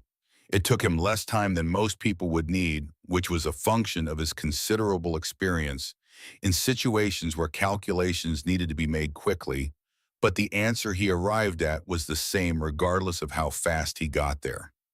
"This is a private conversation," he said. "There is no private conversation between you and this woman," Bowen said. "There is no conversation at all." Crane looked at Bowen with the assessing quality of someone measuring an opponent. He was not a small man, and he was not a timid one, and the years of his occupation had required him to be comfortable in confrontational spaces. He looked at Bowen for several seconds, and then he looked at Fletcher, and then he looked at Wade, and the calculation completed itself again with the same answer as before. "You do not understand what you are involving yourself in," Crane said. "You have 1 hour," Bowen said, "to be outside of this county. I am not a man who says things twice. Crane stood very still for a moment. Then something moved in his face, a decision being made, and his hand went to his coat. What happened next happened quickly. Crane was faster than most men in a room would have anticipated from his appearance, and he had the advantage of having made the decision before he moved. But Bowen Calloway had grown up in a country where fast decisions were sometimes the difference between a working day and a funeral, and he had not survived 34 years of frontier life by being slow. The sound of the shot was enormous in the small space of the schoolhouse. Crane went down not all the way, catching himself against one of the student desks with the shoulder that was not the one Bowen had put a bullet through. He stayed there bent over the desk, making a sound that was half pain and half something else. And the gun that had made it no more than 6 inches out of his coat slid across the floor and came to rest against the base of the blackboard. Fletcher moved to it immediately and put it out of reach. Wade was beside Cora before she had fully processed what had happened, positioned between her and the rest of the room, with the automatic instinct of someone who has decided where he stands and does not require further deliberation on the subject. She was not hurt. She was not afraid, which surprised her, though perhaps it should not have. She had spent 6 weeks learning what it felt like to stand somewhere solid and solid ground does not tip easily. "He needs Doc Harlan," she said. "He does," Bowen said. He was holstering his weapon with the controlled deliberateness of a man putting away a tool he needed to use and would prefer not to have needed. He looked at Crane, and then the next stage east, which leaves at 6 in the morning, and then he does not come back. Doc Harlan came and took Crane to his office, and the Ridgeline Council was informed, and the papers were signed by morning. Fletcher had prepared a package of documentation the previous week on the assumption that it would be needed the land deed properly registered with Cora's name and the county seal, the letters from Theodore Marsh in Cincinnati, confirming the inheritance, the outstanding warrants from 3 territories that meant Crane's arrest was not a local matter, but a territorial one. The deputy who arrived from Helena the following afternoon took charge of the rest of it. On the morning the stage left, Cora stood outside the schoolhouse and watched it go. She did not watch Crane specifically. She watched the coach itself, the shape of it moving south along the main street of Ridgeline, and then turning at the crossroad and becoming smaller against the wide sky until it was gone. Then she turned and went inside and opened the piano and played a scale, one full clean scale from bottom to top and back again, and went to prepare for the day's first lesson. Wade came to find Bowen at the corral that afternoon. He had been carrying something for the better part of 2 weeks, and the morning's events had settled something in him that made the carrying less sustainable.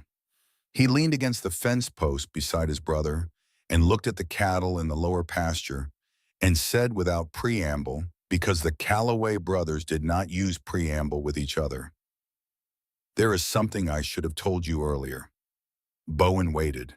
2 weeks before Cora arrived, a man had come to Ironwood Ranch while Bowen was in Ridgeline, and Fletcher was at the eastern fence line. Wade had received him at the corral because Clem had been occupied. The man had been well-dressed, dark-haired, pleasant in the surface manner of someone performing pleasantness as a function. He had asked about the land to the west, the parcel beyond the creek that had been unregistered since Pearson's death. He had said he represented interests who might be willing to purchase it, and asked whether Ironwood Ranch might be interested in being involved in that purchase as a neighboring property. Wade had said they did not buy land from people they did not know. The man had thanked him and left, and Wade had not thought about it again until Cora arrived with an envelope that contained a land deed for the same parcel. He had understood then what the visit had been, and he had said nothing. "I did not think it was connected," Wade said. "I thought it was a separate thing, a buyer looking at available land. I know that I was wrong not to say so sooner." He kept his eyes on the cattle. "I am sorry for it." Bowen stood at the fence with his hands resting on the top rail and was quiet for a moment. The afternoon was cold and flat, the kind of November day that promises nothing and delivers exactly that gray and still and waiting. "You turned him away," Bowen said. "Yes." "Then you did the right thing at the time with what you knew." He turned to look at his youngest brother. The rest of it was not your fault and not your responsibility. Wade said nothing. He had the expression of someone who is accepting a verdict they are not entirely certain they deserve, which is the expression of a person with a conscience functioning correctly. The ledger? Bowen said. Wade looked at him. Fletcher told me, the supply ledger. You have been doing the entries yourself. He held his brother's gaze. Have been for a while from the look of the last few months. Wade was quiet. She is a good teacher, Bowen said. Just that. He turned back to the cattle and let the rest of it stand, without further commentary, the way you let a thing stand when it does not need to be made into more than it already is. They stood at the fence together in the gray November afternoon and did not speak, but the silence between them had the quality of something that has been set down and is resting rather than something that is being held apart. That evening, Fletcher poured Cora's coffee before his own and set it at her place and did not make anything of it, which was how Fletcher acknowledged things he considered resolved and not requiring further discussion. The land deed was registered the following week in Cora's name. Bowen drove her to Helena for the filing, a long day's round trip and cold that had sharpened considerably since November arrived in full. They talked on the road in the way they had come to talk, without urgency and without performance, covering ground the way the horses covered the road, steadily and with confidence in the direction.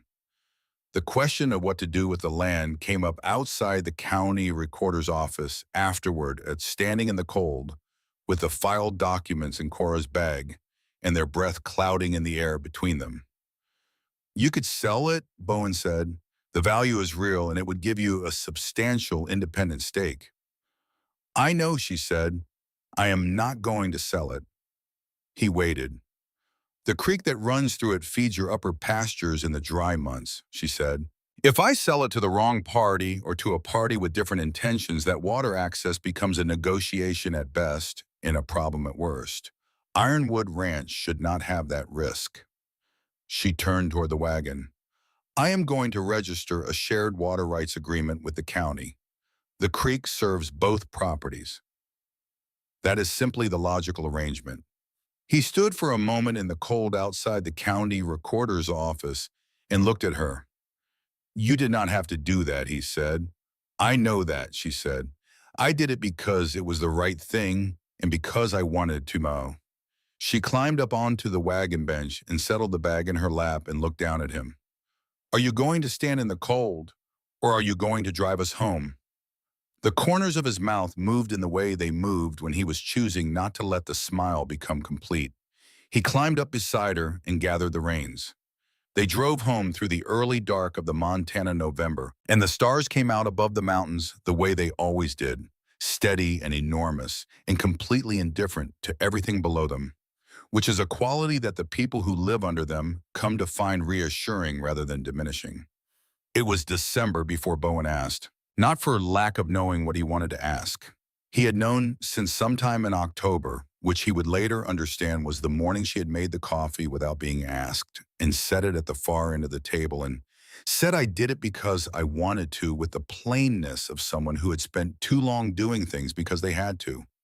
He had known it, and he had not acted on it because the situation required sequence, required the land to be settled, and Crane to be gone, and the school to be established, and Cora to be standing in something solid enough that a question could not be mistaken for an offer of rescue. He was a practical man. He understood that timing was as important as intention. A Sunday in early December, 2 inches of new snow on the ground, and the sky the deep blue that comes after snowfall when the air has cleared completely. He appeared at the door of the teacher's house in the late morning, freshly shaved, his best jacket and his hat in his hands, which was simply his way of entering spaces that belonged to other people.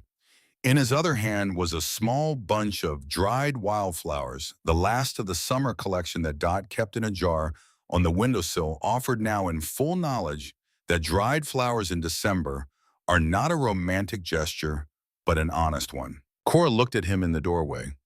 She looked at the flowers. Something in her expression became very still, in the way of a person who has arrived at a moment they recognized as significant before it formally announced itself. She stepped back and let him in. She went to the piano without being asked because in the significant moments she always returned to the keys the way other people return to breath. She sat and she played the piece she had been writing since October, the one that had finally resolved itself into something whole, something that had a beginning and an end and a shape she could stand behind. It was not a long piece. It had the quality of honesty in it, the quality of something that knows what it is and does not apologize for being exactly that.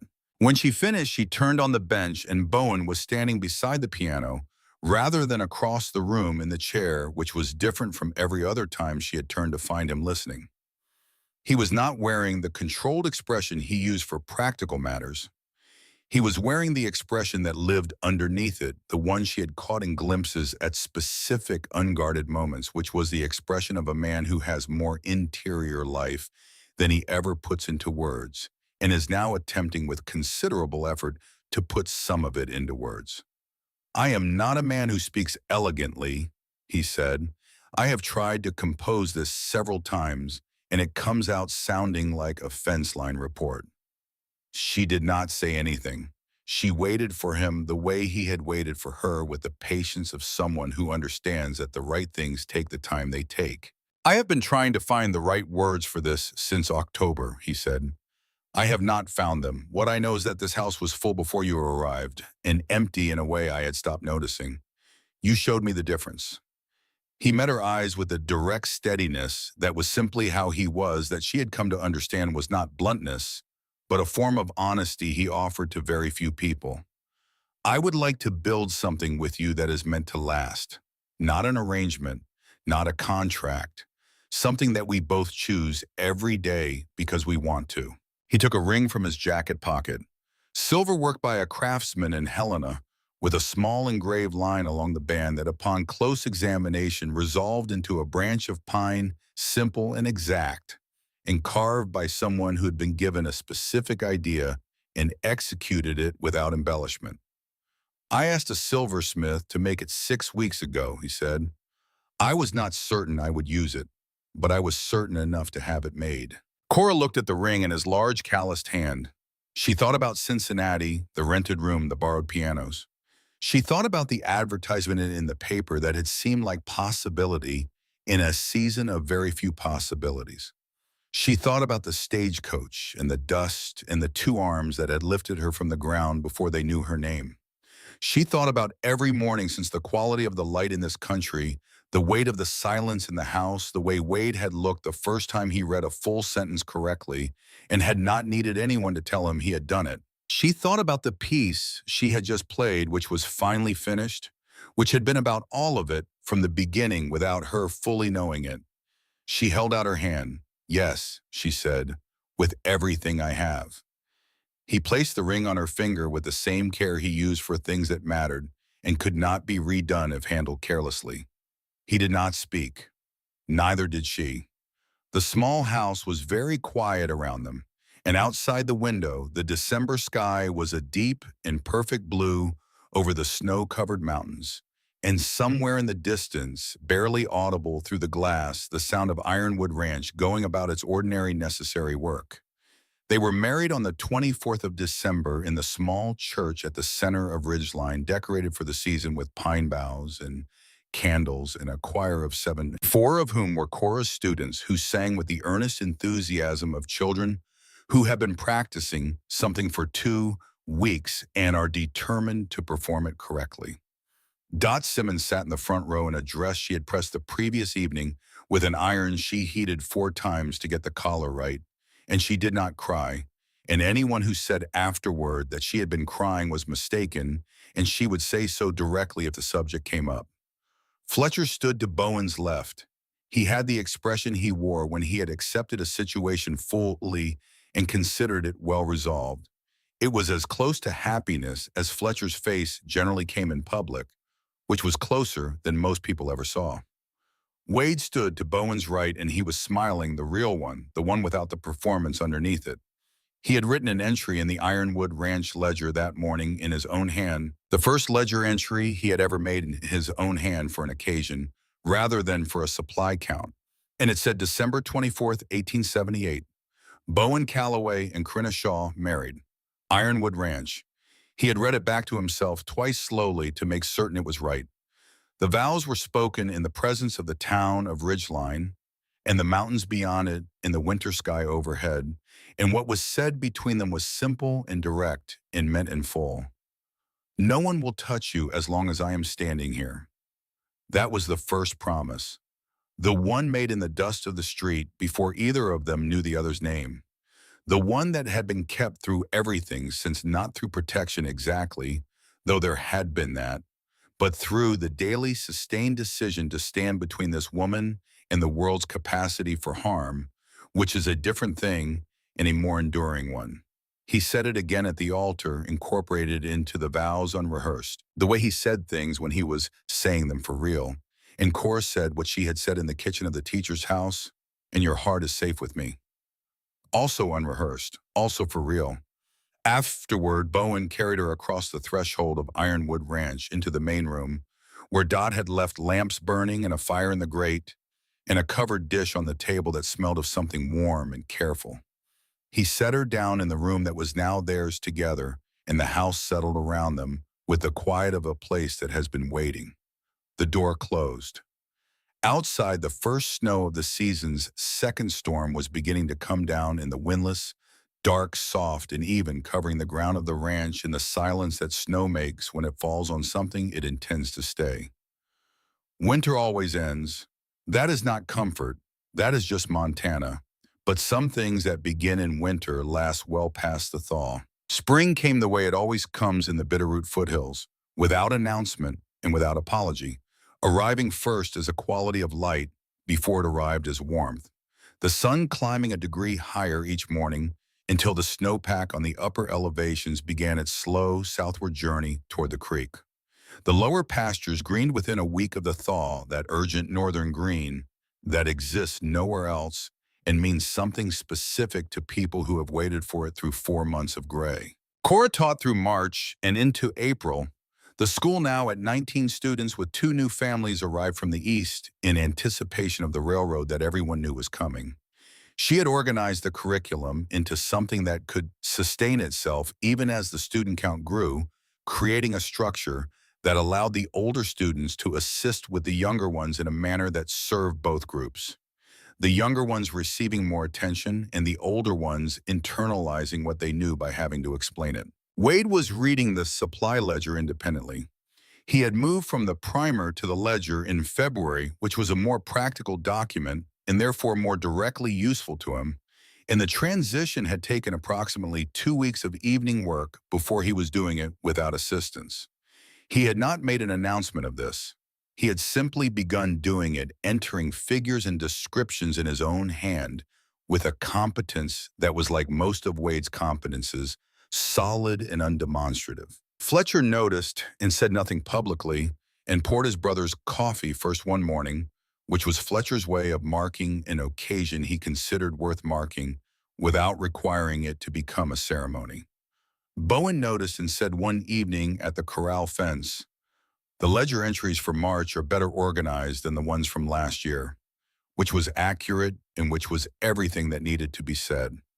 On the first warm morning of April, Cora was sitting on the front porch of Ironwood Ranch with her coffee and her composition notebook when Bowen came back from the early livestock check and stopped at the bottom of the porch steps. She was looking at the mountains. She had been looking at them with the focused quality of someone looking at something that also contains what they are thinking about, using the landscape as a screen for an interior calculation. She turned when she heard him. She said what she said. She said it plainly without preface. In the manner she had learned was the most efficient way to deliver information of consequence to a man who preferred substance to ceremony. He stood at the bottom of the porch steps in the April morning with the cold still on his jacket from the early inspection, and the mountains at his back, and the sky already turning blue above the snow line, and he was very still. Then he came up the steps and sat beside her and took her hand in his, the large calloused hand covering hers with the automatic care of something that has become habit. And he said in the low voice she knew was what he used when something had moved past the reach of his ordinary register, "Thank you." She looked at him. For what? He thought about what he wanted to say and said it the way he said things that mattered slowly and without revision. For surviving the trip, he said. For having enough left when you arrived to stand back up. For staying when you had every reason to go. She turned her hand over in his and held it properly. The morning was coming in around them, the ranch sounds beginning their daily inventory, the cattle and the horses and the chickens, and somewhere in the distance, the sound of Clem singing to himself while he worked, which he always did, and which carried further in the cold air than he seemed to realize. "We are going to need to expand the east bedroom," she said. He looked at her, the corner of his mouth moved. "I will start on it this week," he said. Ada Margaret Calloway was born on the 14th of September, 1879, in the room at the end of the hall, the room that no longer had a black ribbon on the door, which had come down quietly one morning in January and had not been replaced. Doc Harlan attended. Dot did not leave.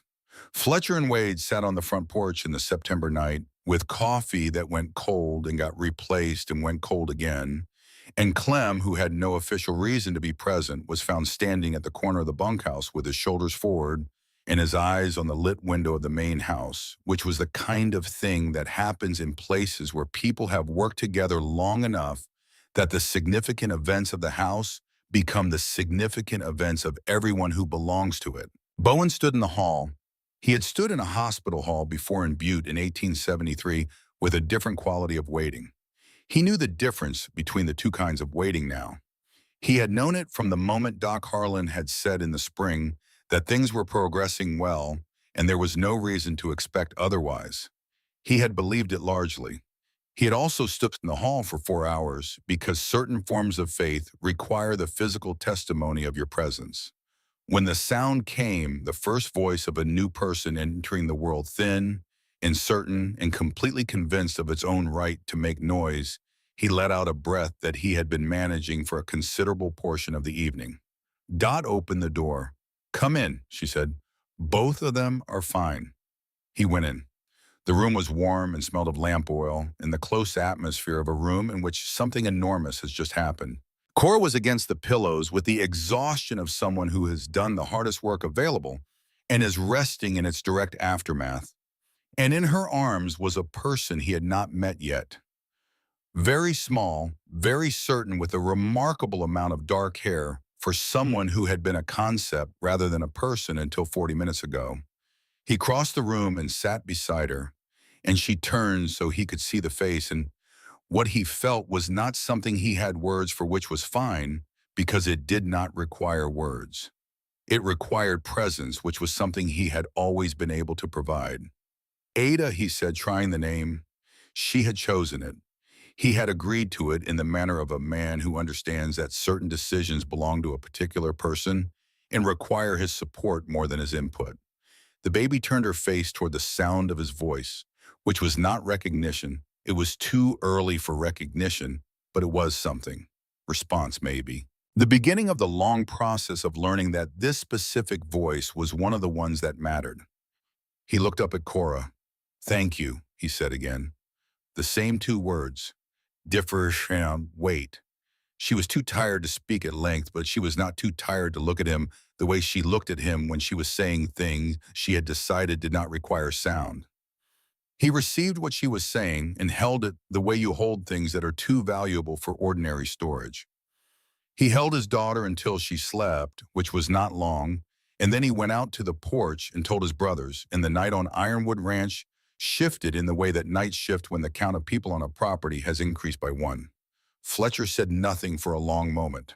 Then he said, "Good," which was from Fletcher the equivalent of a speech. Wade turned his face away for a moment toward the dark of the pasture, and when he turned back, the easy smile was present, but the eyes above it were doing something more complicated. Something that spoke of the emotion that arises when a family that has been diminished begins to add itself back. "Ada," Wade said the name. "That is a good name." "It is," Bowen said. "She is a good name."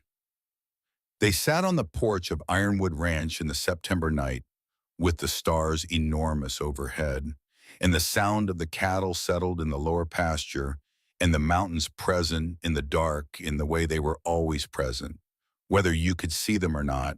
And they were quiet together in the way that men are quiet when the thing they have been given is larger than conversation. In the spring of 1880, a package arrived at Ironwood Ranch from St. Louis.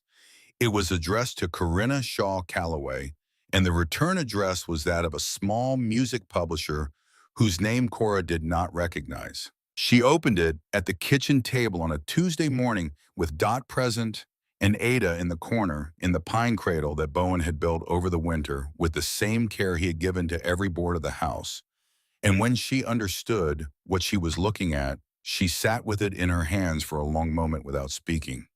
It was a bound volume, small and well-made with a cloth cover and her name on the front in clean print.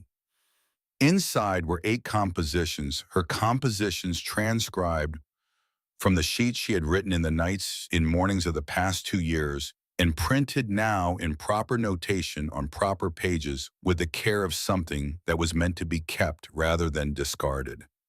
She found Bowen at the barn. "How long?" she asked. He looked at the book in her hands.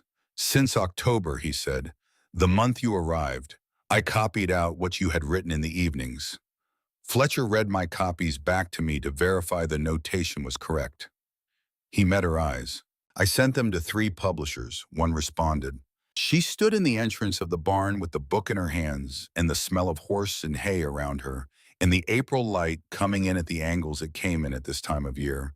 And she looked at this man who had taught himself to read music, notation from a textbook she had not known he had acquired, who had spent evenings with Fletcher in the study, verifying that what he had copied was accurate, who had sent her work to 3 publishers, on the possibility that someone in St. Louis might hear in it what he heard when she played, who had never mentioned any of this because he did not consider it something that required mention, only something that required doing. She said his name, just his name, the way you say a thing that is also the name of everything connected to it. He looked at her steadily. "They want more," he said. "The letter says you have a distinct voice. They would be interested in a second collection if you are willing." She looked at the book. At the name on the cover in print, permanent, the way things are permanent when they have been given a form that can survive the person who made them. "I will start on the second collection this week," she said. He nodded. He turned back to what he had been working on in the barn because that was how he was, and the gesture said everything he could have said otherwise with considerably more efficiency. She went back to the house and sat at the piano and played one of the pieces from the book, the one she had written in the first October, the one that had taken months to understand what it was. It sounded the same as it had always sounded, exactly the same. But now it existed in a form that could leave the room, and that was a different kind of thing entirely. Ada, 8 months old and sitting in the cradle in the corner, heard the music and turned toward it with the orientation of someone who has been listening to this her whole life, which she had been from before she was born, in the way that things enter a person before they have arrived fully. She had her mother's coloring and her father's eyes, the deep amber brown of someone who is looking at the world and recording it for purposes they have not yet made clear. She would learn to play. There was no particular reason to think otherwise. But even if she did not, she had already learned the first and most important thing, which is that music is not decoration, it is not background. It is not the thing you do when the real things are finished. It is one of the ways you speak when the ordinary language is not sufficient, and in the house she was born into. On the ranch her father built and her mother chose, there had always been someone willing to speak it. 5 years after the day Cora Shaw was pushed from a stagecoach into the dust of a street, she did not know Ridgeline, Montana territory had grown in the way that frontier towns grow when the railroad arrives and discovers that the land is good. There were 40 buildings now along the main street and 3 side streets, a bank, 2 hotels, a proper mercantile, a second church, and a school that had expanded twice under pressure of enrollment with 2 teachers, now and a plan for a third in the spring. The Bitterroot Range had not changed. The sky had not changed. The creek that ran through the western pastures of Ironwood Ranch through the land that had been Cora's uncle's and was now hers and her husband's, by the logic of things that belonged together naturally ran exactly as it had always run, patient and indifferent to everything except gravity. Ironwood Ranch had 800 cattle now. Fletcher had taken on the role of the county's unofficial legal advisor, a position that had no formal name, but that people came to him for regularly, which suited his temperament considerably better than ranching had ever done alone. He was walking out with Harriet Boone, a widow with a dry wit and a competence with horses that he had discovered and decided was worth investigating further. He had not made any announcements. Wade could read anything put in front of him. He had been working through the legal code of Montana Territory for the past 6 months because the question of land rights had interested him since the matter of Cora's inheritance, and he had found that the law read carefully was simply a different kind of map. He had ideas about expanding the ranch's grazing territory to the east that he had written out in a document of considerable length and left on Bowen's desk without comment. Bowen had read it, made 3 notations in the margin, and left it back on Wade's bed with a note that said, "Sound. Let us talk this week." Ada Calloway, at 4 years old, ran across the front pasture of Ironwood Ranch on a September evening under a moon that was enormous and orange, as the harvest moons of this country always were enormous and unhurried and entirely at home in the sky above the Bitterroot Range. She ran the way children run when no one has told them yet that running is not always appropriate full speed, and with complete commitment, her hair the honey color of her mother's, flying out behind her. Bowen and Cora sat on the front porch and watched her go. It was the anniversary of Cora's arrival, not that they had made a formal occasion of it, but they both knew what day it was in the way, the dates of things that change the direction of your life. It had been in the dust of a street very close to where they were sitting now, and it had been the afternoon, and the light had been the same October light that was coming down around them now, low and golden and unambiguous. "Do you ever think about what it would have been if the coach had kept going?" Bowen said. He had been thinking it for a while, and he said it the way he said most things when he had decided it was worth saying. Cora was quiet for a moment. She was watching Ada in the pasture, the small figure moving through the last of the evening light. "No," she said, "I have tried and I cannot get it to come clear." "What it would have been?" She turned to look at him. "Only this comes clear, only right here." He looked at her, and the light was doing what it always did at this hour on his face, making the hard lines of it look both older and younger simultaneously. There was gray at his temples now. There was the look of a man who has lived in weather long enough that the weather is part of him. "I made a promise," he said in the street. "The first day." "I know," she said. "I have kept it." "I know that too," she said. She put her hand over his on the arm of the porch chair. "And you know what I told you in that kitchen? Your heart has been safe with me. He turned his hand over and held hers properly. Ada had reached the far edge of the front pasture and turned, and was coming back running with the same full commitment as before, calling something as she ran that neither of them could make out yet, but which had the quality of something urgent and delightful. She had found something in the grass or seen something in the sky, some discovery of the magnitude that only exists when you are 4 years old, and the world is still in the process of revealing itself for the first time. From inside the house came a sound, the piano pressed by small, confident hands that had been at it for 2 months and were beginning to find actual notes amid the exploration. Ada had inherited the interest, if not yet the technique, and she approached the instrument with the proprietary confidence of someone who considers it naturally hers, which it was, which all of this was stretching back through the carved flowers on the front panel to the woman who had made them, and forward through everything being built here daily in the ordinary and irreplaceable way that lives are built. No one will touch you as long as I am standing here. The first promise, made in the dust of a street by a man who did not know her name, who carried her across an unknown town, because something in him recognized that the person he was carrying was worth carrying, was worth the weight in the decision and the word that came with it, the word that became the foundation of everything that followed. He had kept it. Not through grand gestures, not through the dramatic moments, though there had been those too. He had kept it in the way that substantial things are kept, through the daily practice of showing up, through the firewood stacked and the coffee acknowledged, and the hall door that came down in January when it was time, and the silversmith instructed in October when he was certain enough to instruct him. And she had kept hers. Through the music that filled the house with something it had been missing without knowing it was missing. Through the land decision made on the logic of what was right for the place they shared. Through the lessons in the kitchen that no one had asked for, in the hand over a cup of coffee, in the look across the kitchen table, in the low orange light that said everything she had decided did not need sound. Ironwood Ranch sat in the October evening against the wall of the Bitterroot Mountains and held everything they had built inside it, the way good structures hold what is placed in them solidly and without complaint for as long as they are asked. Ada reached the porch steps out of breath and triumphant, holding in her raised hand a perfect hawk feather she had found at the far edge of the pasture, gray and precise, and still carrying in its construction the logic of flight. Look, she said. They looked. Winter always ends. That is not comfort. That is just Montana. But what is built in the full presence of winter? What is built by people who understand that it will end and have decided to build something worth waiting for?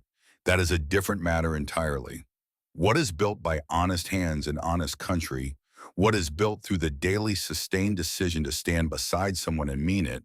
What is built not from the absence of hardship, but from the willingness to endure it together that does not end with any season. That is simply there, patient as the mountains, steady as the creek, present in the house and in the land, and in the music that moves through both of them like a river moves through the country. It was made for finding its way forward by the logic of what it is going, where it was always going toward the place where it belongs.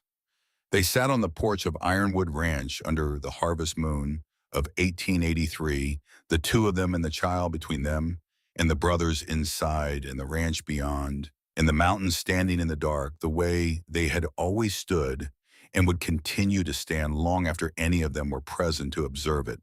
And everything that mattered was exactly where it was supposed to be.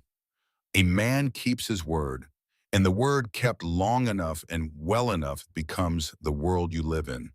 That is the whole of it. That is everything.